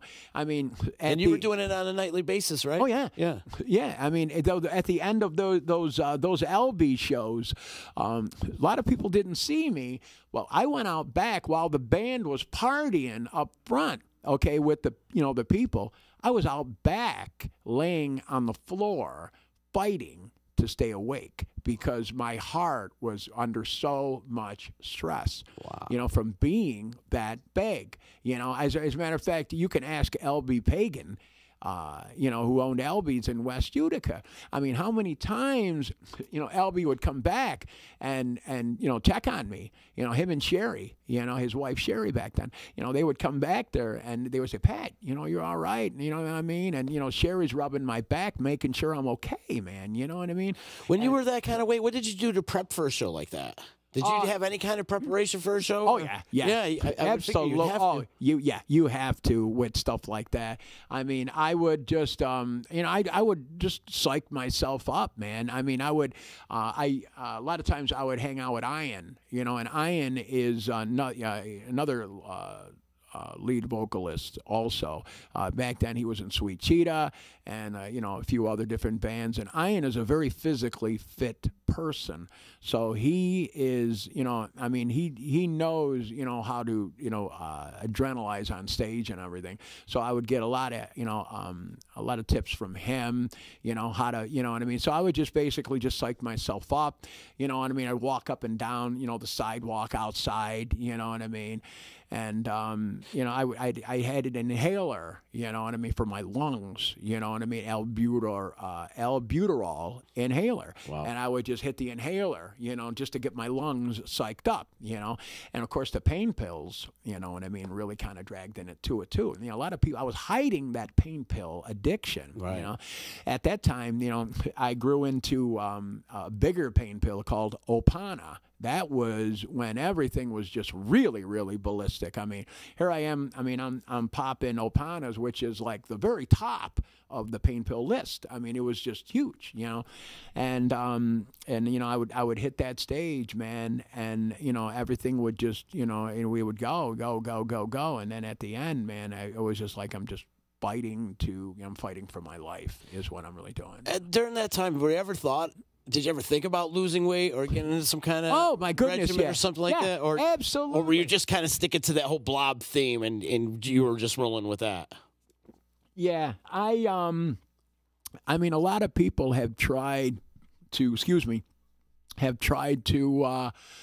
get me, you know, motivate me. Mark Bolos from Big Apple, he spent thousands of dollars on me and try to get me into diets and, you know, everything, you know what I mean? We went through, I mean, Mark would bring me to counseling and. Really? Oh, yeah. He'd bring me to the diet center, you know what I mean? And whatever it cost, you know, back then, you know, I didn't have a lot of money, you know, and some of these places would cost a lot of money. Mark would just write the check just like that. You know what I mean? That's what kind of guy that guy is. Yeah, he's a beautiful man. He's a very, very beautiful man. Yeah. And man, you know, I mean, praise God for that guy. Okay, he's a brother in the Lord. Okay, and he's a beautiful guy, man. His whole family is beautiful, man. His brother Pete, love him. His dad, you know, just went home to be with the Lord. What a beautiful man his dad was, Tony. You know, awesome guy. You know, I mean, back when, you know, I came back from California, my head was just swelled up. But Tony was really nice, man. I mean, he was just, you know, and we would kid around, you know, the Big Apple days back then. You know what I mean? Tony Bolas had a vending machine outside of Big Apple Music. You know, back when Big Apple was not where they are now. They're out back now. But, you know, back in the day, they were up on the Commercial Drive side. And Tony Bolas had a vending machine out front. And, you know, he would go and, you know, get the money out of the vending machine. He loved this vending machine. I mean, you know, and we had this, he was going to get me into this hot dog cart thing. You know what I mean? I wanted, because, you know, I'm just thinking of, you know, ways to make a couple bucks. And so he wanted to, you know, we're going to get into this hot dog, you know, cart thing. And incidentally, him and Mark ended up doing this hot dog cart thing. And these guys were great, man. Mark bought the hot dog cart. Me and Mark went down, got the health department permit for the hot dog cart. We come back, we named it Hot Dog Heaven. It was so cool, man, you know. Nice. Yeah, and so Mark would we would go. It was mainly Mark and his dad Tony. They would go to different areas and give free hot dogs with the message. You know, they would give, like, you know, little message books, you know what I mean? And they were like, you know, little prayer books and everything. And that was it was beautiful. Nice. You know, it was a beautiful, beautiful thing, man. And it was just so cool. But anyways, getting back to Tony Bolas's vending machine. Actually, I want to back up and talk about the dieting, though. Did it not work for you, these programs or counseling or any of that stuff? None of them worked. None of them worked. No. You know did what? It just go in one ear and out the other? Well, or? no. What happened and what turned me off, okay, with, you know, like the diet center and stuff like that, they were experimenting with a drug called fen-phen back then. Okay, and then they administer fen-phen. Mark writes the check, gets me the fen-phen. 6 months later, they find out fen-phen is bad for you. So it's like a weight loss pill? Yeah, it was a weight loss pill. But they found out that a part of the fen-phen was no good. They're going to take it off the, you know, and it just some part of it was no good. So, you know, that really turned me off because I'm thinking, you know, I got enough things going against me. Now this fen-phen pill is not going to be good. You know, man, it's not going to work, you know. So, you know, that really, really turned me off. And so, you know, but Mark, you know, man, praise God for his. That's super cool. He took care yeah, of you like man, that. he was a great. He was in my corner, man. Really back then on that. You know what I mean? And I loved it. Great. You had some great support out there. Oh yeah. So take my me to Facebook family, Yeah. man. I love these guys, man. FB family. yeah. love it. They're awesome. There's so many people that they're on my Facebook, man. And let me tell you something. I love all of these guys. That's awesome. I'm telling you, man. I'm being completely sincere that I love those guys. They all were very, very supportive on so much that I've done. And man, I love it. It's. And I tell you, man, it's great to be loved. So take me through this. You're playing in the band. You're rocking out. The Blob Mob, pretty popular in the area.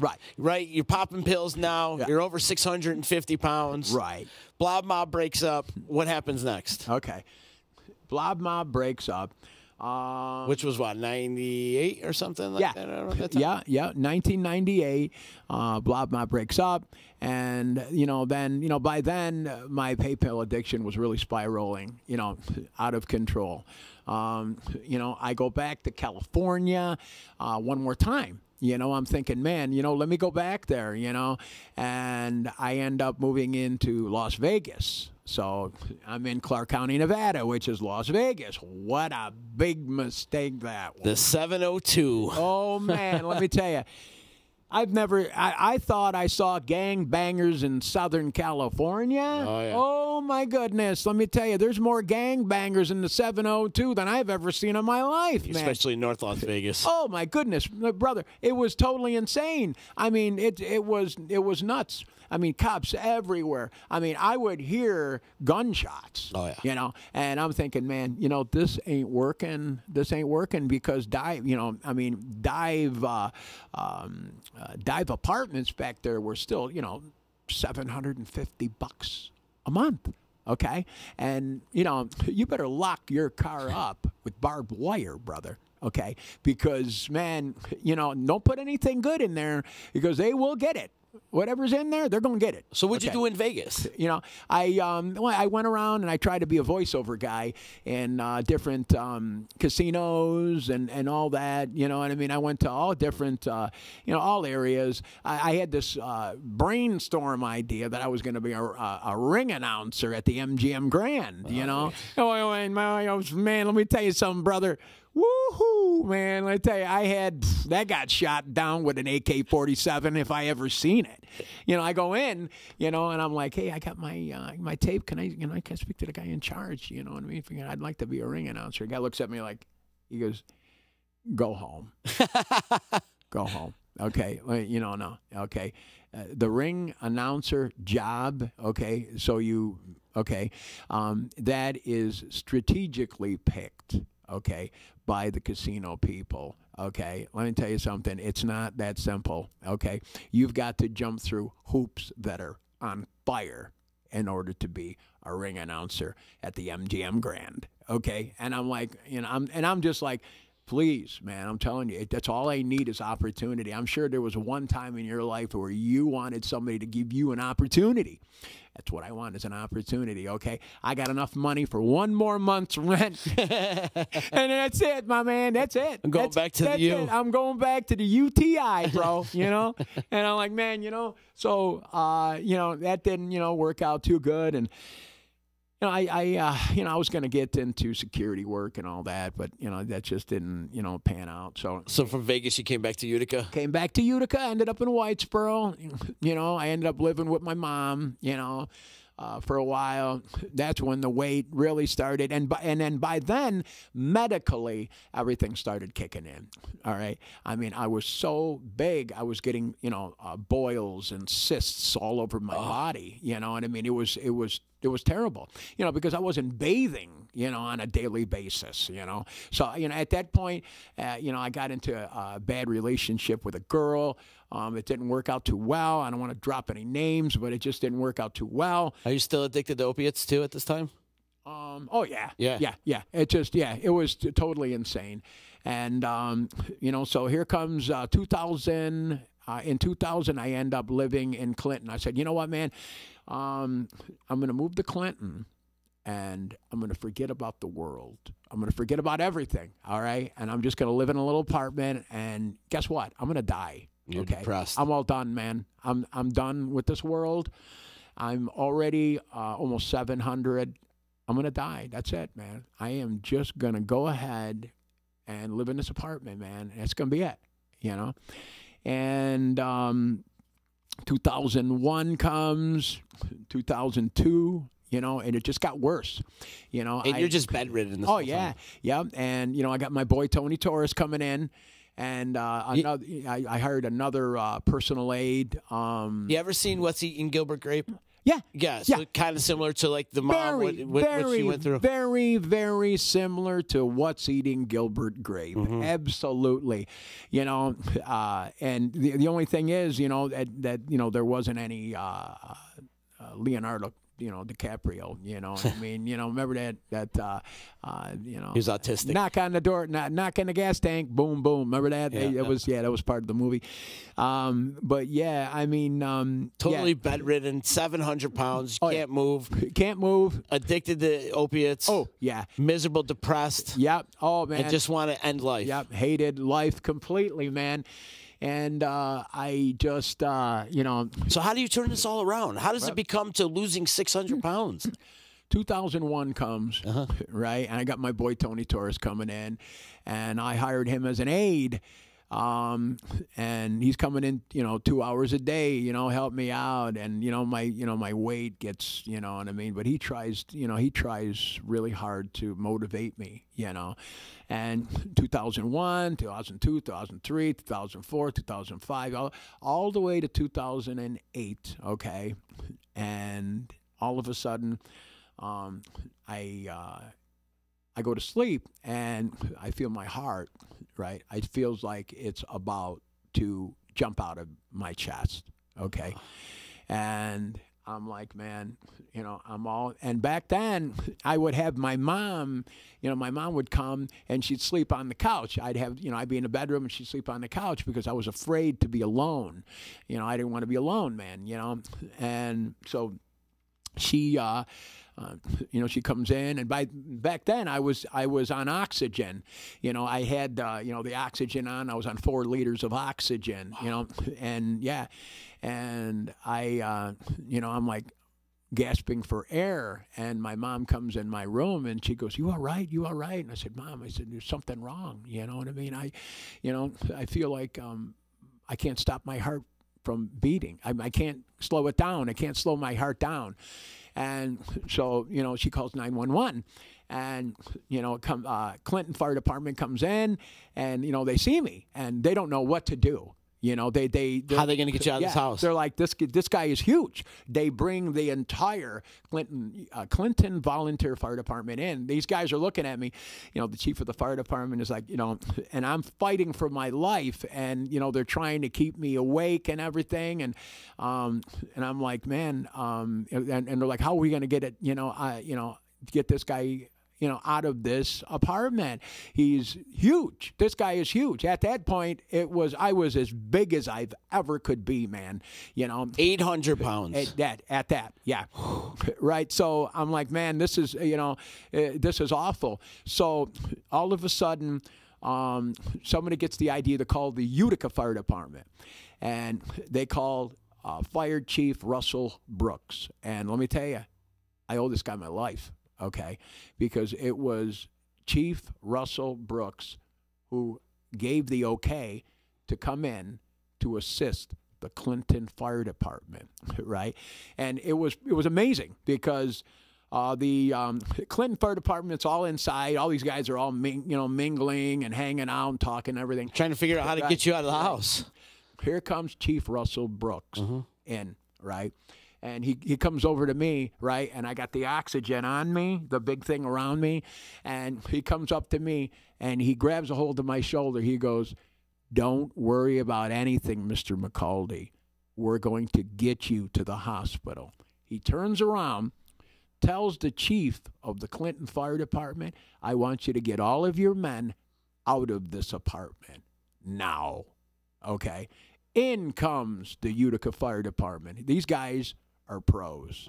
Okay, I've never seen a team work like these guys work. I'm sure. Okay, man, these guys are serious. Well, it's a life or death situation right Absolutely. And these guys, they went into 911, okay?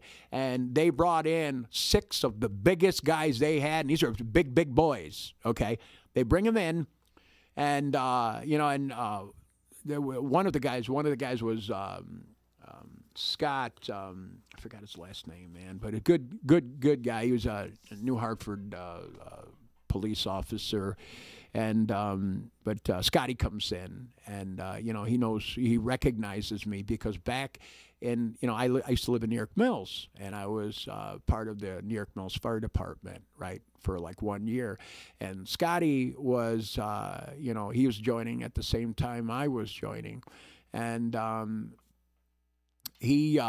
Scotty comes in, he recognizes who I am, right? And he's got a smile on his face, and then all of a sudden his smile goes to a frown because he realizes who I am.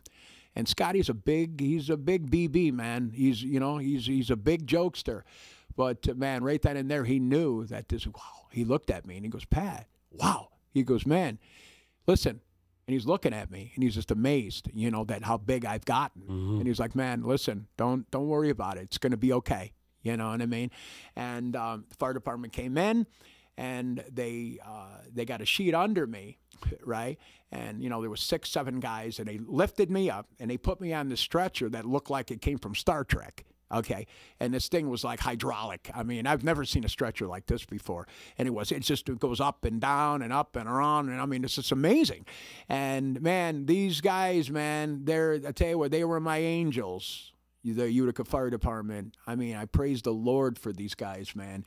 They came in, put me on the stretcher, and they wheeled me out of there, man, and got me into the back of this big, huge ambulance. I mean, it's huge, And, of course, this is 2008, So they wheel me in, they get me all in there, and, take me, and I get into St. Luke's and everything, and everybody's going into 911, man, So they bring me in, and stand me up, and they're like, okay, we're gonna bring you over because we're gonna kind of bring you into the shower because I was smelly. It was terrible. I didn't shower in a long time. I mean, I had feces all over me. It was terrible, man. You know what I mean? Because I couldn't bathe. I couldn't do anything, man. I was, at that point, I was like, listen, I'm gonna die, man. Get me out of here. You know what I mean? I didn't care. And so they gave me this. They brought me into this room, and they, showered me down. There was like maybe 8 or 9 people, all part of the crew here at the hospital at St. Luke's. And they bring me in, and they bring me down, and they put me on this big bed, and they weighed me at that, right as soon as I walked out of the shower. They brought me over, and they weighed me, and there it is. I looked down. There's the number, man. There's the number that I never thought I'd ever see in my life. 801. 801. 801. 108 pounds. 800 pounds, rather. 800 pounds. I wish it was 108 pounds. I bet I could be dyslexic sometimes. 801 pounds. 801 pound, brother. Wow. Yep. And that's it, man. I hit the all-time high, and I go in, and I come out, and I've had cars weigh less than you. That's what I mean. Isn't that amazing, man? I'll tell you, I was a big boy, brother.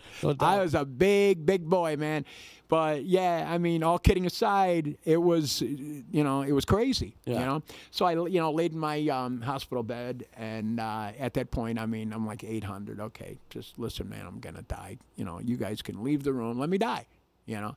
That's it, man. It's done. You totally gave up. Yeah, totally gave up, bro. Just totally. And at that point, they were like, so I had to, and then they're like, well, okay. 2 things that happened that was like hell, okay? Of course, there's heaven and there's hell, man, okay? And I can say hell, but it wasn't hell, okay? Because the real hell is hell, okay? It's hell on earth. Yeah. You ain't kidding. So I'm like, they put me on a 1,500 calorie day diet. What? Okay. Now, mind you, think of this in your head. I was probably putting down 10,000 calories a day. Wow. I went from 10,000 minimum, okay, all right, to 1,500 calories a day, Okay. At the same time, guess what happens with the pain pills? Goodbye. Pain pills, all done. All done. And then you had withdrawals from that. Oh, so I'm coming down from a massive pain pill addiction, and I'm on 1,500 calories. My breakfast the next morning, bro, let me tell you, man, it was a little $half size pancake with like I mean, it was so minuscule. I mean, I sat there and I cried. Yeah, right? sure. I mean, like, man, and it's like, that was what you know what I mean? So, I slowly, I mean, the first week was terrible. It was hell on earth, man. It was terrible, but I adjusted to it, Tony coming in and, what I mean? He's checking on me and everything, my family coming in, checking on me and everything. And that, that was good. So then I'm in, I'm in the hospital bed and, I code my heart, what I mean? My code, what I mean? All of a sudden I go into cardiac arrest, right?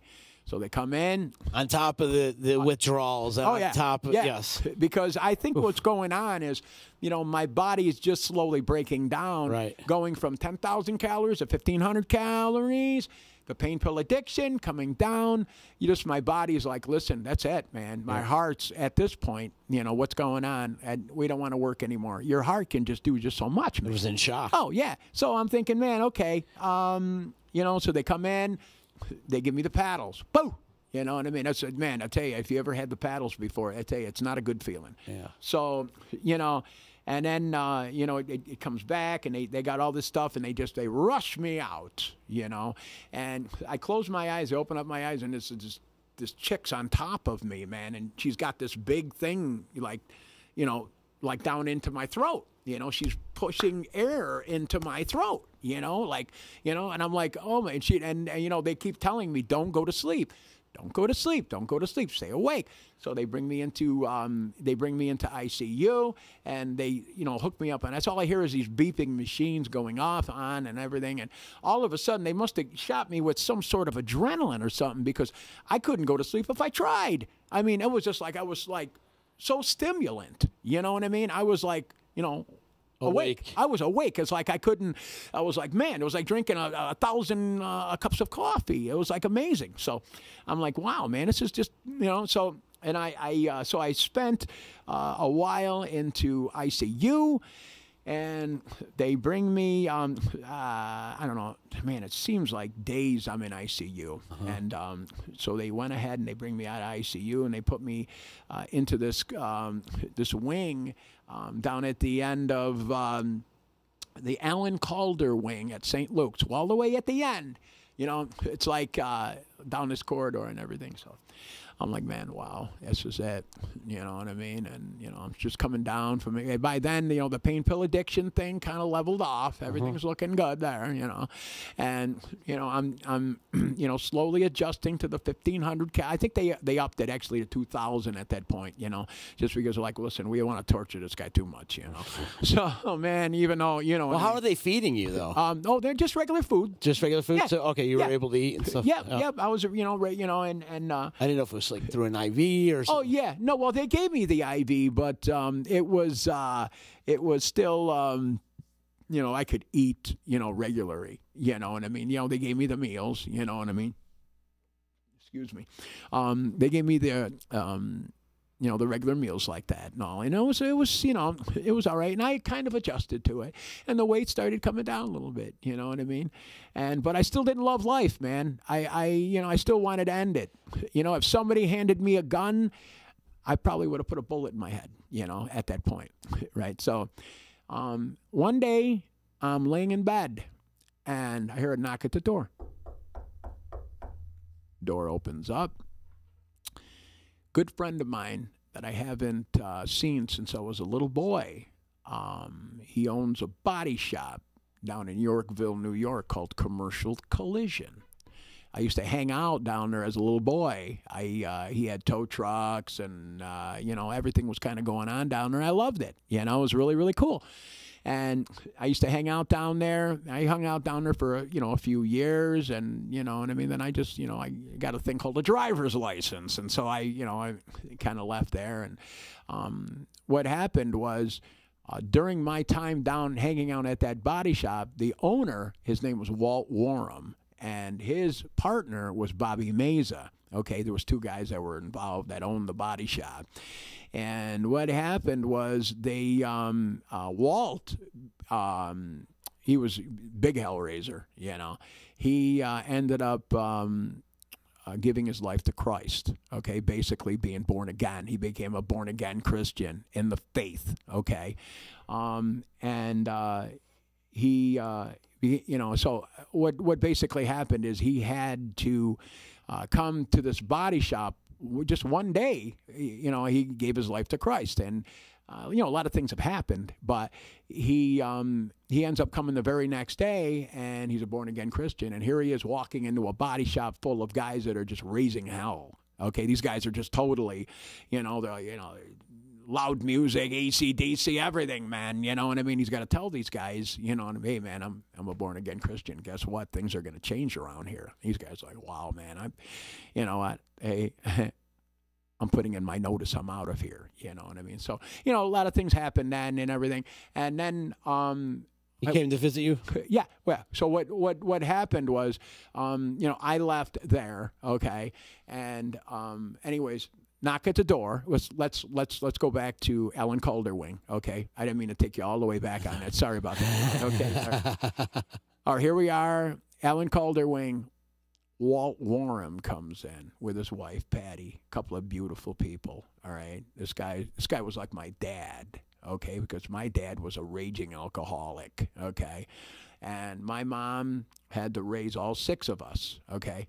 But this guy took me under his wing like my dad, okay? Nice guy, man. And he knocks at the door, comes in. Hello, you know what I mean? He looks the same way, kind of, He comes in, he goes, how you doing? And instantly I see him. I haven't seen this guy since I was 12 years old. Unbelievable. And I'm like, where in the world have you been? I'm thinking, and he comes in and, comes up to my bed and he sees, my massiveness and he's amazed, he's just, and I can see it. I'm trying to hide it. I'm trying to cover myself and all that, man. And, and he's just like, wow, and come to find out, he's now a pastor of a church in Sequoit now, okay?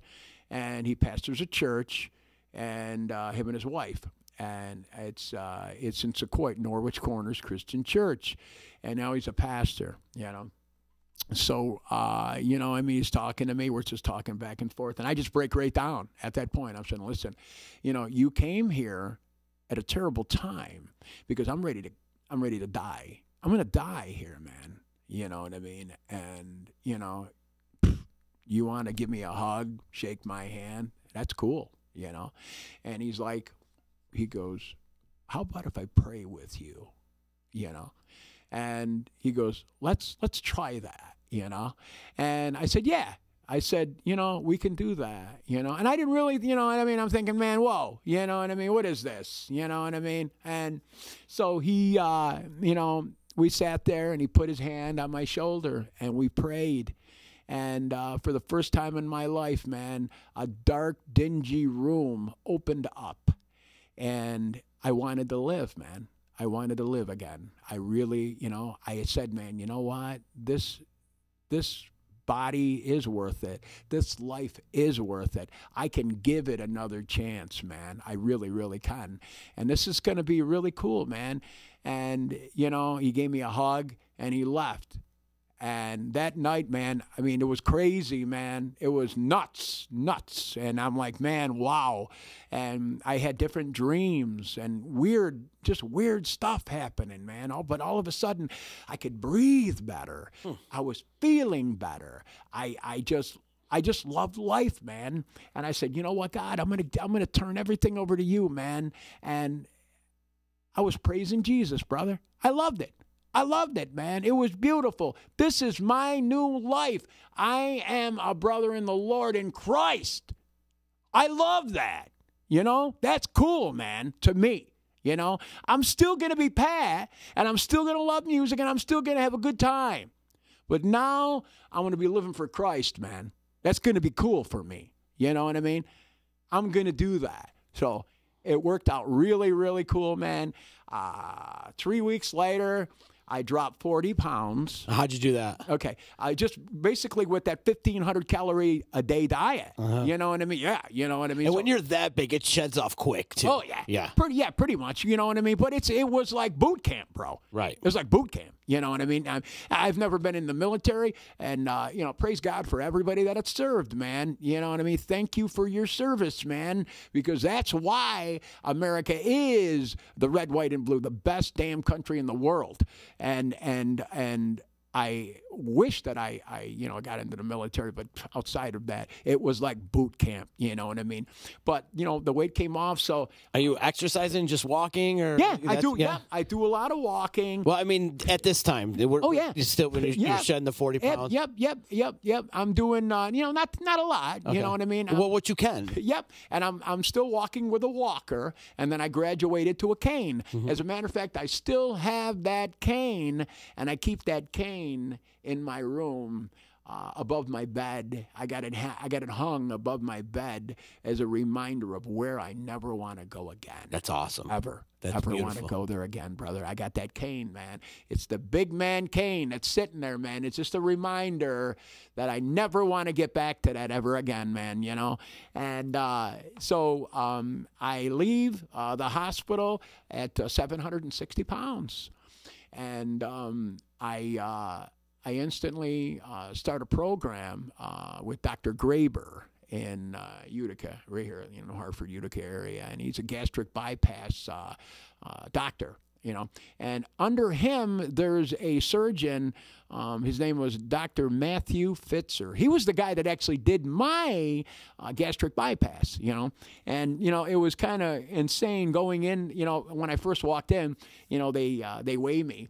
And, you know, it's like 760 pounds, you know, it's like 758, 759 or something, you know. And, you know, I mean, at that point, I'm just, you know, I'm like, wow, man. Huge, you know what I mean? You know, I'm really scared, you know what I mean? Yeah. But I got a lot of support, man. You know, I got my boy Tony Torres, you know, Bobby Aquaviva. He was a big, advocate, you know, for me, and you know, and he was big help.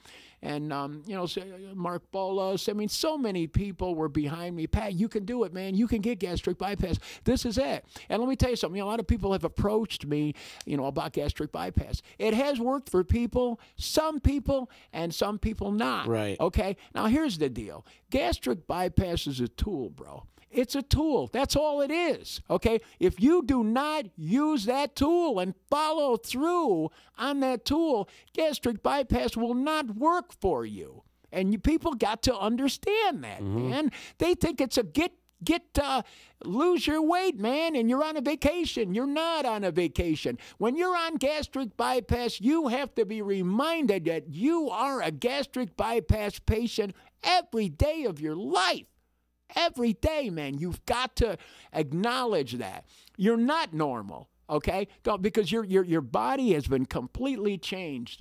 You know, for people that want to get gastric bypass surgery, you know, a lot of people are considering other methods, you know, like the banding surgery, or, you know, there's a couple other different ones. Don't go with that. Do not go with banding surgery. It's a waste of time and money. Okay, go with the Roux-en-Y gastric bypass surgery. That's the full-on surgery. That is the only surgery that is proven to work. Can you take me through the surgery of a gastric bypass? Yeah. Like, now they pretty much, it's just like they vacuum out the fatty tissue. Is that what it is? Or what do they do with all this leftover stuff that they get cut out from it and stuff? Okay. It actually sits in your stomach. Okay. All right. It goes nowhere. Okay. Okay. That's all it basically is your there's 4 minuscule holes, okay, and what happens is the arms go in through those little holes, okay, and that's where it's where the surgeon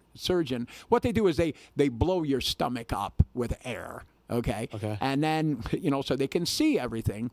And then the little tools go in there. And what they do is they cut okay, the bottom part, of your stomach, sew it, and they reroute your actual tube, your actual, that's going into your large intestines. It's rerouted up into a pouch. Okay. Okay. And then, then all of a sudden you have a new stomach, which is now your pouch. You have got to respect the pouch. I wish I could make a T-shirt for gastric bypass patients that says respect the pouch, because you have to always be reminded that that little pouch is there. It can expand, yes, but you got to be careful, man. You've got to use gastric bypass as a tool. Otherwise, you're just wasting your time, wasting money. You're going to send yourself right back to square one. Now, gastric bypass is not for everybody. Okay, Right.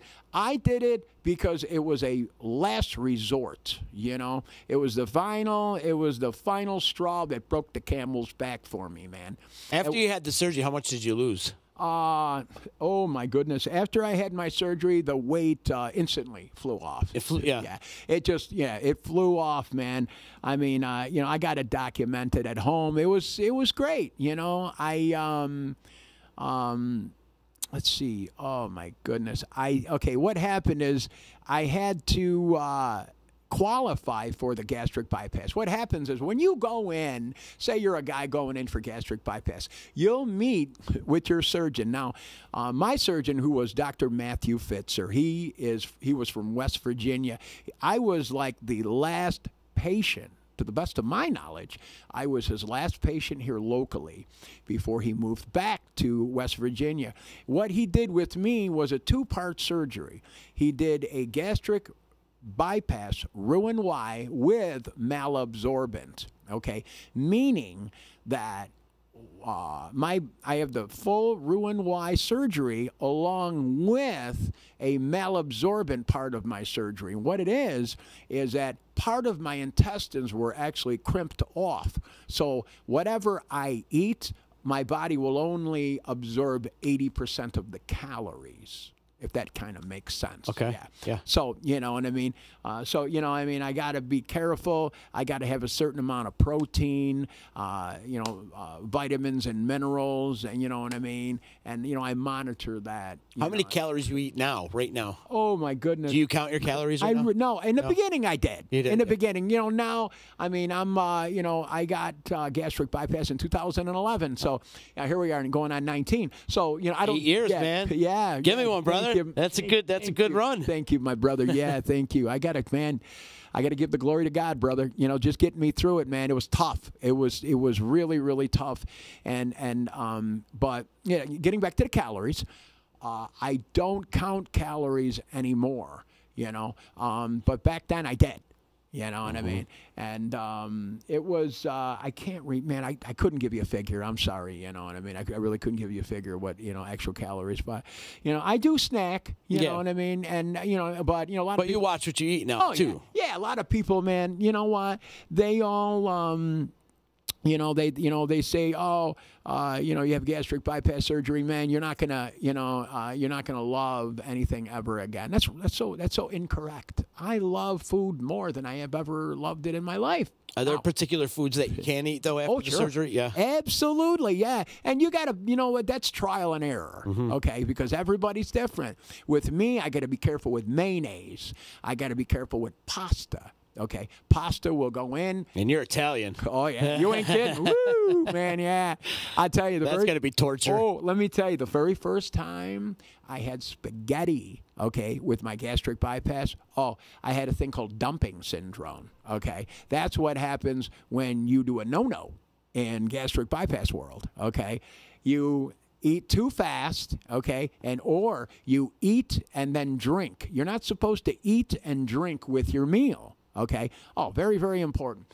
When you eat, you're supposed to drink 30 minutes before your meal, eat your meal, wait 30 minutes, and then drink some. Wow. Oh, yeah. That's very, very important. That's a very important rule. If you do not if you do not follow through on that rule, you're not letting gastric bypass surgery work for you. You're fooling yourself. Okay, so you've got to follow through with that. Very, very important. Got to have fiber. Otherwise you're not going to be pooping right. Okay, I'll tell you that right now. Man. Make sure you get the fiber. Yeah. Okay, You got to have the cockadels. yeah, you do. Yes, sir. Absolutely. And these days, and not to get graphic, but I have to take Miralax on a daily basis. And just because to get yourself, because your body's different now, man. Right. It's just different. But respect the pouch. Respect the pouch, man. And it's been a long ride, man. You know what I mean? But it's worked for me. You know what I mean? So Take me after the gastric bypass surgery. Are you exercising after that, or Yeah. you out there active? I feel like you're active right now too, right? Oh yeah. Yep. I'm down to 220 pounds. That's how much you weigh right now. That's what I weigh. Wow. When was the last time you were 220 Oh, pounds? brother, 220. My goodness. I think I was sixth grade. I think fifth grade, sixth grade. I was 200 pounds in sixth grade. Yeah. Jeez. I was a big boy, right? Yeah. I mean, Brother, yeah. You're sixth grade, that's 11, 12 years old. Yeah, right. Whew, Yeah. 220 pounds. Oh yeah, I was a big boy. Yeah, and I mean it was, man, but yeah, Damn near like 750 pounds you lost. yeah. I mean that's where. Yeah, I mean Well, no, not 550 pounds. Yep. Yeah. So I'm going, and I'm probably gonna go a little. I'll probably go a little less. I'm gonna try to hover down to the 200 mark. Do you have a goal set in mind? Yeah, I think 201, 202. I think you know what I mean. I probably won't go any lower than that. But What do you do, for exercise? You just walk a lot, or Yep. I walk a lot. I got weights, cardio. Yeah, because there was a lot of flab. What happened was in 2011 I got gastric bypass surgery. 2013 I had a belly. Oh man, it was like the belly was down to my knees. So I reached out to a plastic surgeon named Dr. Orlando in the area. He's a great plastic surgeon, and in 2013 he removed my belly. Plastic surgery. Like a tummy tuck type of thing? Yeah, but he took it all. And what's cool about that is, Do you get to keep it? No. It actually went to the burn victim unit in Syracuse for victims. Yeah. Really? Yeah. So somehow they did that. I don't know exactly how, but That's interesting. yeah, they used it somehow they used it for burn victims. I mean, that's what I heard. You know what I mean? But I didn't. I didn't confirm that, but that's what I heard. You know what I mean? So if that is the case, then very cool. But yeah, I was like, man, because I was kind of, kidding with them, coming out of that, you know what I mean? And, it was kind of, and a bad side of that is coming out of that, they had to give me a lot of pain medication, in there.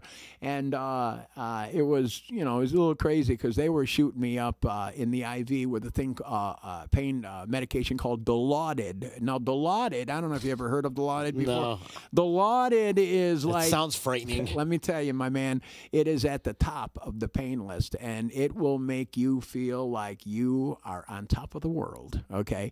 And which I didn't want to do, man. But you know what? Pain medication has its purpose, okay? Now, the only bad part of that is when the purpose is done, where do you go? You know what I'm saying? So that's where I was. But, people live with daily pain, and for people that need help with pain, my suggestion is CBD oil. You know what I mean? CBD oil has been proven to help with general pain. Yes. It has. And, I know. You can go to the Wicker Basket in New Hartford Shopping Center and get the liquid CBD oil and 1,000 milligrams under the tongue, and it will, man, do wonders. So do you take CBD often? Oh, you do? Yeah. Oh, beautiful. Yeah. And it's working wonders, It's too, working for people. great, yeah, because, I have general pain in my knees and in my ankles. And, as a matter of fact, my pastor of my church uses it, loves it, and it's been because he has serious pain that poor man goes through on a daily basis, and I'm constantly praying for that guy. I love that guy, and man, just a great man, and he's a frequent guy of the CBD oil, loves it, and it's been great for him, and it's been good for me, and I love it, it's great, but I take general. I can't take, because of gastric bypass, I can't take ibuprofen. I can't take any NSAID pain relievers. That's a big no in gastric bypass world. NSAID pain relievers, ibuprofen, Motrin, stuff like that, Tylenol, or acetaminophen, or Advil, or any of that stuff. Yeah. Oh yeah. That'll really mess your pouch up hugely. Yeah, really bad. You'll be rushed to the hospital very quickly. That'll burn right through your pouch, and you will be bleeding internally. And so it's a big no. Don't ever take ibuprofen or Motrin or Aleve, Advil, anything like that if you had gastric bypass surgery. And now that you're talking about this, telling people what to do and what not to do if you have gastric bypass surgery, do you ever think about becoming an advocate for gastric bypass? Maybe go out on the road, take your story out on the road or something? You know what, Z? I would love to do that, as a matter of fact, and I would like to reach out to anyone that would be able to give me instruction on how to go about doing a YouTube channel. I'm on YouTube, but and I have the channel Patrick Michael Maccaldi, Moccaldi, but I don't know how to do all this. I can help you, brother. Can you, brother? Yeah. You're my man. I'll help you with that. You're an awesome guy. Thank you, brother. Because you need to get that out there. Yes. And you are truly an inspiration, man. Well, and I feel that you can help people. The old man didn't want you upstairs, That's man. right. For some reason, he needed you back down here. That's what I mean. And he needed you to educate people on everything right. that you've been through. And That's exactly right, bro. what a journey you've been on, man. Yep. I mean, it's been a huge journey, and man, I'm telling you, I am just so praise God, man, for being here, bro. I'm telling you, man. A lot of people go, "Oh, man, you're," and incidentally, I got to tell you on that, on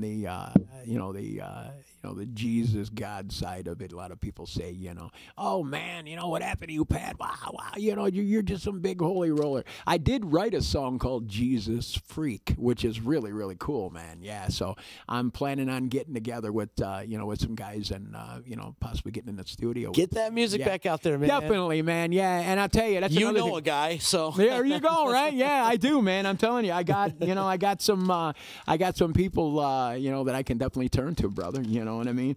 But man, I'm, I thank you for, bringing me in, man, and everything. Like I said, man, you are truly an inspiration, and we've been here for 2 hours telling your story, which has been great. But I do want to go over some comments. Some people have been commenting this whole time.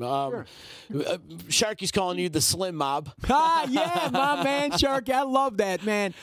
I love the Mega Shark. Yeah, I mean, he's another guy that waves the flag for this area, man. Indeed. He's a great guy. I love Mark. Mark Flagg is his real name, and he everybody knows him as the Mega Shark. He is just an awesome guy, man. I love that guy since the early days. And man, I tell you, as a matter of fact, next time I see him, he commented me on my Ski-Doo jacket. I'm going to give him that Ski-Doo jacket. He'll hold you to it too. I know he will. No, he's an awesome dude. Absolutely. I'm gonna give him that jacket. I love him. David Bauer's out there saying you look awesome, Pat. He's proud of you. Thank you, David. Thank you, brother. Rocco DeRolo saying, "God bless you, brother Pat. You're truly an inspiration." Rocco, good. Another man in Christ. Yeah, very good man right there. And David Borges saying the infamous fog machine incident. Oh yes. Oh my goodness. Now he's bringing back the fallen angel days. Now, okay, back in the day, there was another band called Fallen Angel. These guys rocked. Yeah, the this Lewis area. brothers. Oh yeah, Yep, Todd and Tony Lewis at that, and I hope to God that these guys Todd and Tony are currently having a little bit of a dispute, and I hope to God that these guys work it out because they're a great guitar bass combination, But Dave has brought back another memorable moment. One night, Fallen Angel was practicing on Bleecker Street above Lillian's After Hours. That's where the band used to practice. And I took the band on as management, you know what I mean? Back then I wanted to be, I used to manage another local rock band called Midian. And the East Utica Legends. Yeah, the East Utica Legends. Yeah, you know those guys, right? They practiced right behind my house growing up. So did they? Oh my goodness, yeah. And Frankie Trott, I loved him, man. yeah. I love the guys. You know what I mean? Joey Caveman, Chivetta. yeah. Oh yeah, and Paul Sieber. You know. So talk about that fog machine incident. Okay. So, anyways, one night I was the band was playing. And I thought I would just like fog, just the room a little bit because what I was doing was I was taking promotional shots for the band Fallen Angel. So I'm thinking, you know what? While the band's playing, I'll put a little fog in there, to make it look good. And, when we did the actual group shot, it looked really, really cool. And we're talking many, many years ago. So, the guys they're playing, right? And I think they're doing a song that they recorded. It's their original song called World on Fire, and it's pretty. It is. This is a huge segue, by the way. So they're playing this song that they wrote called "World on Fire," and all of a sudden I got the fog machine on. It won't shut off. The fog machine will not shut off. It just keeps going, right? The room is filled with fog. Okay, I mean it's just everywhere. I mean I'm like looking through the fog to find the members of the band, right? And I walk through the fog. All of a sudden there's Todd Lewis. Wow, that's scary. So I look over to the left and there's Art Newman, man. Oh my goodness, and Art's just screaming, man, right? And all of a sudden I look over. As soon as I hear the drums, I know because Dave Borgia is just an animal on drums back then, man, and just a double bass, man, nutcase, So I look through I see the cymbals and I look through and there's Dave back there. He's just cranking it out, man. The guys are still playing, right? All of a sudden we look out the window. The Utica Fire Department is outside, right? So all of a sudden the band stops and they come over and Dave opens up the window. The fog goes flowing out the window. These guys, the Utica Fire Department has already got the aerial up in the air, because they think that we need to get out the window. There's a fire going on up in this room. So they got the aerial started. And they're already starting to open up the aerial and everything. And Dave's out the window, man. Dave Borgia's got his sunglasses on, man. He's looking out the window. He's like, dude, we're fine, man. We're fine. And these fire department guys are like coming up. They're coming up the stairs, man, with axes. And they're ready to knock the doors down and everything. They come running in here, you know what I mean? They see the band and everything, and they're looking around. They're like, what in the world's going on, man? And Dave Borgia goes, dude, it's all right, man. It's all right. Everything's fine. Everything's fine. They're like, what's going on? So we had explained to them that that my fog machine went totally ballistic, man. But yeah, it was a memorable moment, to say the least, man. Leave it to Borgia to bring it up, too. Yeah, I know. Yeah, thanks, Dave. Thanks, brother. Love you, man. A couple more comments over here. Our friend Rose checking in says, can't wait to replay this again. A good walk down memory lane for most of us. Thank you, guys. So thank you for checking in. If everybody could do us a favor, too, click the share button, too. Help spread the word of the Disruption Network and get Pat's story out there as well. Jeff Moyer checking in and says, I love you, Pat. You look great. Oh, thanks. Thanks, Jeff. Thanks, Jeff. I'm going to get out there and see you, too, man. I want to buy a trailer from you. He owns a trailer marketing services. Yes, right out there on Route 233 in Westmoreland. Yeah, go out there and see him. You need a trailer, man. And enclosed trailer, snowmobile trailer. Get out there and see my boy Jeff Moyer. He's the man. Yeah, and he's also saying his favorite stage name of yours was Alcoholic. That's right. Yeah, Mike. Oh man, here we go. That was my comedy name, actually. Yeah. When I was doing a little bit of comedy at It's Showtime. That was another thing that I was doing. We were doing commercials for It's Showtime at 12 Genesee Street in New Hartford. Incidentally, we all got kicked out of there, the New Hartford Police Department. Yeah. We don't want you guys, thank you, Chief Philo. You're Very, very good man. Thank you, sir. But anyways, yeah, they that was part of the It Showtime thing. We were doing comedy, and then Tony Torres ran the club, for Mark Rendy. Mark Rendy from Mr. McGill's owned, the club, and Tony goes, Pat, you're a funny guy. He goes, I want you to host the comedy night. He goes, we'll do comedy night at Showtime. And so I get up there, and then it was Tony goes, we're going to call him Alcoholic, and it was just a gag. And all of a sudden, these guys put it in the paper, and we got it on, radio. Me and Tony are doing the radio commercials, and it's Alcoholic, live, when we brought in some other stand-up comics and everything, which it was something we tried, it was cool. And but I had it was good. I mean, I had some funny stuff. I'm trying to think of one joke that I did. I actually got it from another comedian that actually stole it from this other comedian, Stephen Wright. But it was oh man, I can't remember all of them, man. They're all rushing into my head, and I'm sorry, man. But yeah, it was like, Stephen Wright, he's a funny guy. He talks very monotone. Yeah, he talks like this. You know what I mean? Anyways, he goes like this. He goes, and I got to do this one. He goes, the lights in my house went out the other day, and thank God I had a camera.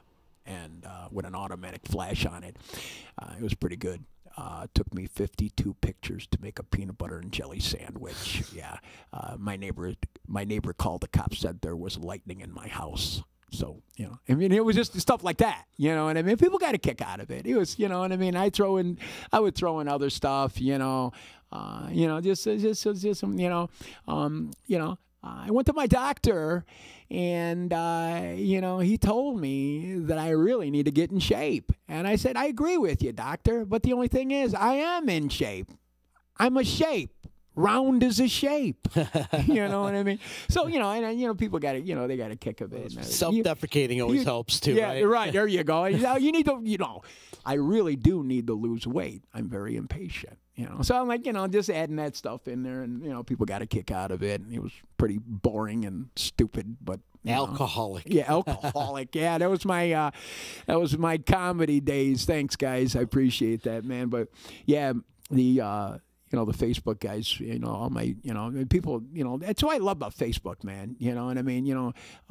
These days you can reach out to people that, so many bands that I booked at Coleman's in Rome, that are reaching out to me now. Even guys in Icewater Mansion, they still around? Yeah. They, they're still Great doing. Band. Yeah. Lonnie Austin is still around. Still lives in southern New York here, and he reaches out, sends me stuff, and oh my goodness, yeah. I mean, we got so many different bands, guys in Bonk. You know what I mean? Shy Glad. They're still still doing it. That's yeah, good, man. They send me stuff, and hey, how you been, man? And so we're just kind of grouping. You know what I mean? Everybody grouping in. You know what I mean? Speaking of Facebook, good check a few more comments here on Facebook. Tom Merchant saying hello to both of us. Hello, Tom. Thanks for checking in. Hey. Like I said, if anybody can do us a little favor, just click the share button and help us spread the word too. Justin Parker saying Pat rules, one of the nicest guys there is. Thank you. Justin's good man himself. Yes. Now, thank you, brother. This is what I wanted to come to a comment. We have another Pat Maccaldi checking in. Oh, man. Saying, I'm not sure but how we got to be related, but I'm from Utica. I'm not sure if we're related, he means to say. Well, we got to do He's lunch. from Utica. We got to do lunch sometime, Pat. I want to meet you, man. Two Pats. Pat Maccaldi, yes. Yes, call me. All right, send me a message, and we'll do lunch. You and I, man, two Pat Maccaldis. I'd love to meet him. I know there's other Maccaldis in the area, and that's awesome. I want to group us all together, man. They might be related. You never know. Yeah, that's hey, man. Anything's possible. And my old buddy Tim Moyer checking in and saying you're the nicest guy out there and you look great. So. Timmy, love Timmy, man. Yeah, I mean, it was. Let me speak quickly about his dad.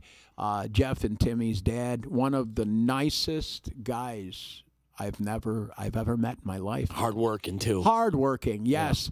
Yeah. And he ran sound for the boys in the early days. Mm-hmm. You know what I mean? Back in the I forgot the name of their band though, man. Before Ulterior Motive. Ulterior Motive, right?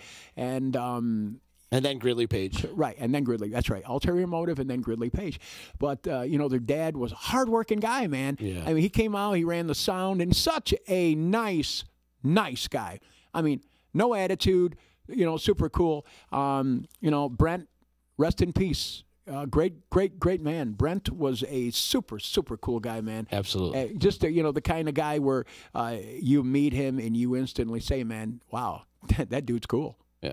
That he's a cool dude, But you're a cool dude too, Pat. Man, and I really appreciate you coming in and talking, telling the story. And can I thank a couple of people? I would love for you to thank people for sure. If I could, brother. I mean, I just had a few people that I wanted to.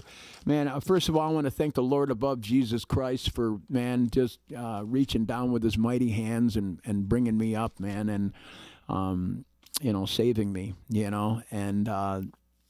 My Father God, I want to thank Him. I want to thank my pastor, Walt Warham, and his wife, Patty, at Norwich Corners Christian Church. Great people, man. Mark Bolos at Big Apple Music. Love you, brother. You're an awesome guy, and, I love you and Peter. Love your family, man. Just great guys. Bobby Aquaviva, love him, man. I mean, he did a lot for me, man, back in the day. Tim Michelini, great man. Rest in peace, Timmy. He's no longer with us. Candace Hoban, she was a huge help. I mean, she was a sweetheart, man. And let me tell you something about Candace. She had gastric bypass, and, and I mean, she was kind of... a huge help. As a matter of fact, the night before I got gastric bypass surgery, to make sure that I went through it, Candace brought her pillow and blanket, and stayed overnight, on the floor in my hospital room at St. Luke's Hospital, brother. That's a good friend. So, let me tell you, I love you, Candace. Thank you so much. She is definitely a honey. Jeff and Jimmy Berkowitz, a couple guys from Mr. Berkowitz, great guy. Tony Torres, Kathy Peets, and the Tourist Weekend crew. Danny Dominic, Chappie. Chappie. Yeah, great guys. Mark Rendy at Mr. McGill's, good guy. He gave me the opportunity to come down there and DJ, and I give him credit for that. Fran Cosmo, formerly of Boston, another guy, gave me a lot of singing tips, a lot of vocal tips and all. And Anthony Cosmo as well, Joe Bonamassa and Lenny and Debbie Bonamassa. Great. They waved the flag big time for me. Joey called me in my hospital room, and just to let me know that that he was definitely pushing for me before my gastric bypass surgery. So thank you, Joe, and Lenny and Debbie. Joe's mom and dad, great guy. Just Lenny is an awesome guy, and he recently had a heart attack, and he's doing very, very well. You know what I mean? And I think it had something to do with the smoking, but I'm not really sure. But he had congestive heart failure as well. But he's doing very, very well. And I mean, you wouldn't really know it, but he's doing very, very well.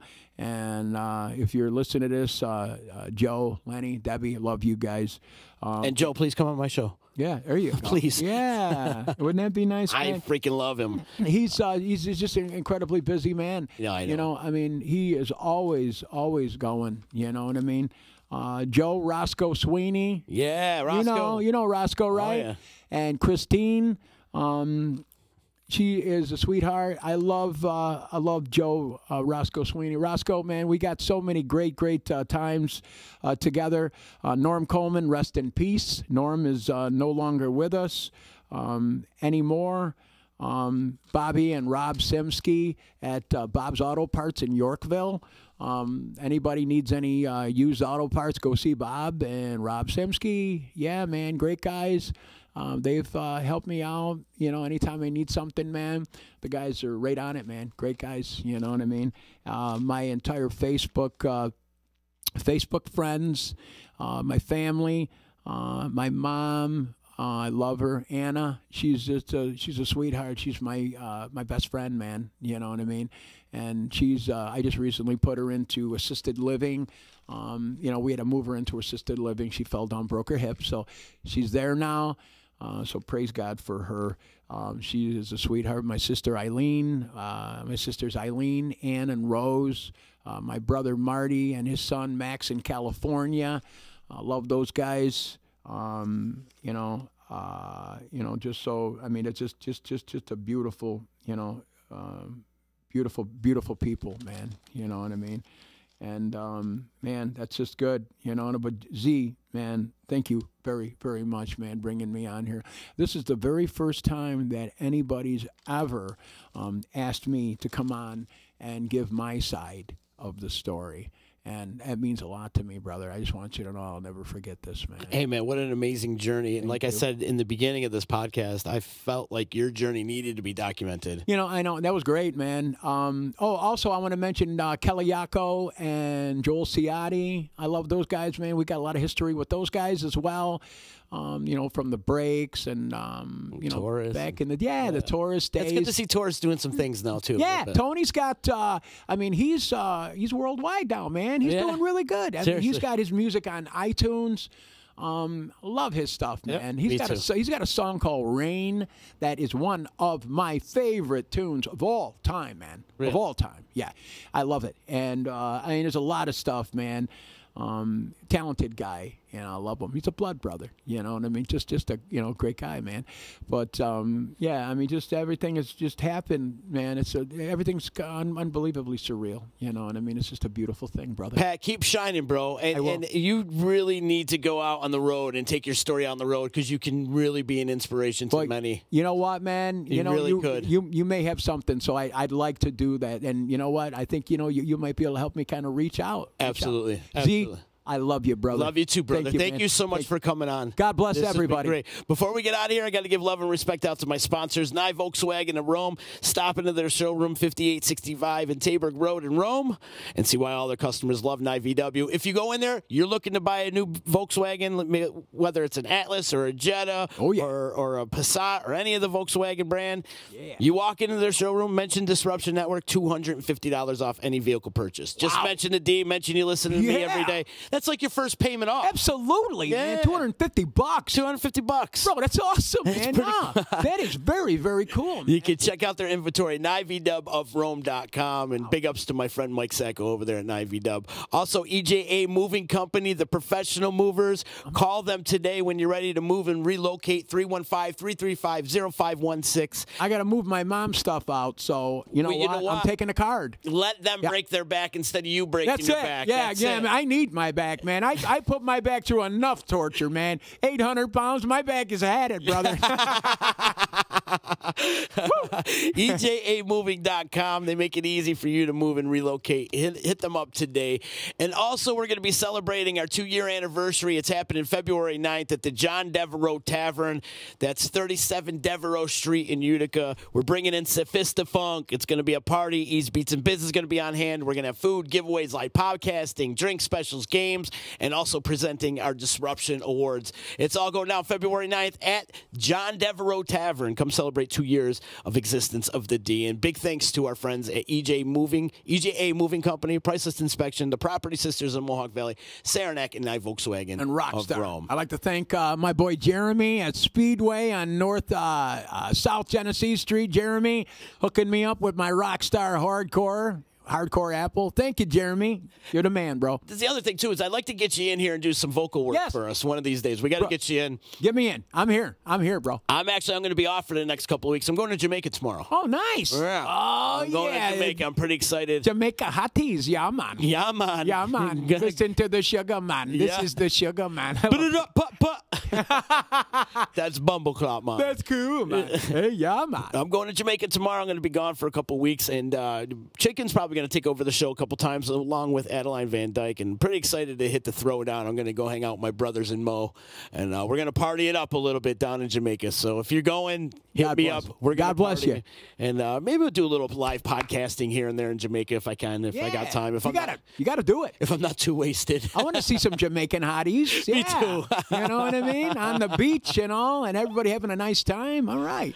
Yeah, brother. Yeah, this is great. So I will see you guys in a couple weeks. I want everybody to enjoy their next couple of weeks and keep listening to the D. You can listen to this podcast and previous podcasts of everything we have here on the D at disruptionnetwork.net. Destruction Network. I love it. See, we have it. Yeah. Also, you can check us out on iTunes, Google Play, Spotify, and Twitch and Twitter, Stitcher, Periscope, all that. We're pretty much everywhere. So help us spread the word of the D. And please click the share button, too. It would help us spread the word of the D here. So thank you so much, Pat, for coming in, man. Hey, brother, thank you. Good. Man, God bless you. God bless everybody, brother.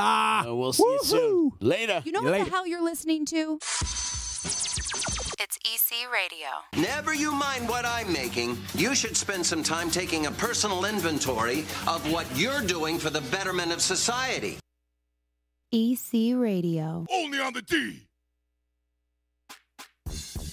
The D is turning 2 years old, and we want to party with you. Saturday, February 9th at John Devereaux Tavern, 37 Devereaux Street in Utica. This year, we bring in the party with Sophistafunk. That's right, Sophistafunk. East Beats and Bizz will be getting the crowd warmed up with old school hip-hop and funk. There will be food, drink specials, live podcasting, giveaways, and we'll be giving out our annual D Awards. Save the date, Saturday, February 9th at John Devereaux Tavern. The D, Sophistafunk, East Beats, and Bizz all joining forces to deliver a powerhouse of a party. This show wouldn't be possible if it wasn't for EJA Moving Services, Property Sisters of the Mohawk Valley, Priceless Inspections, Saranac Brewery, and NYE Volkswagen of Rome.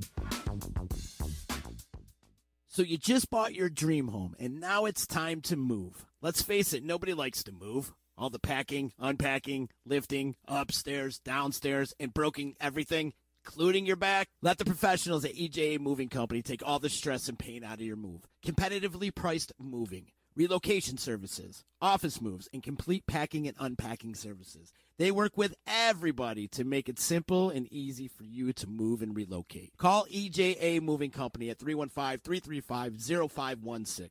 When it's time to relocate, have EJA Moving do all the work for you. Hit them up online, ejamoving.com. Hey, Disruption Network. This is Mike Sacco, the general manager at NYE Volkswagen of Rome. If you don't know me by name, it's only because you have not received the best deal. There's only one reason to leave Utica, and that's to come see me in Rome and get the best deal on your next new, pre-owned, or certified VW. Mention that you heard this ad from Disruption Network and receive $250 off your next vehicle purchase. You'll know why our customers say, I love my NYE VW. Come see us at 5865 Rome Taberg Road in Rome, or visit us online at nyevwofrome.com. The Property Sisters of the Mohawk Valley was born when 3 top producing agents with over 25 years of combined experience selling real estate joined forces to take real estate to the next level. We practice with honesty, integrity, and the knowledge to help make the buying and selling process easy and stress-free for all of our clients. We pledge to always make our clients our top priority from start to finish, and even after the house is closed. We will always be a valued resource for information and assistance for our buyers and sellers. Our customers over the years have become not only past clients, but great friends. As we join hands together as the Property Sisters of the Mohawk Valley, we look forward to serving our clients and our community and making a positive difference. You can reach us at 315-601-9630 for all of your real estate needs. The Disruption Network is making moves. For upcoming events, news, interviews, and new daily programming, keep in the loop with us at disruptionnetwork.net. Like, follow, and subscribe to all our social media. And check out all our podcasts on iTunes, Google Play, Stitcher, and Spotify. Get up on the D, disruptionnetwork.net.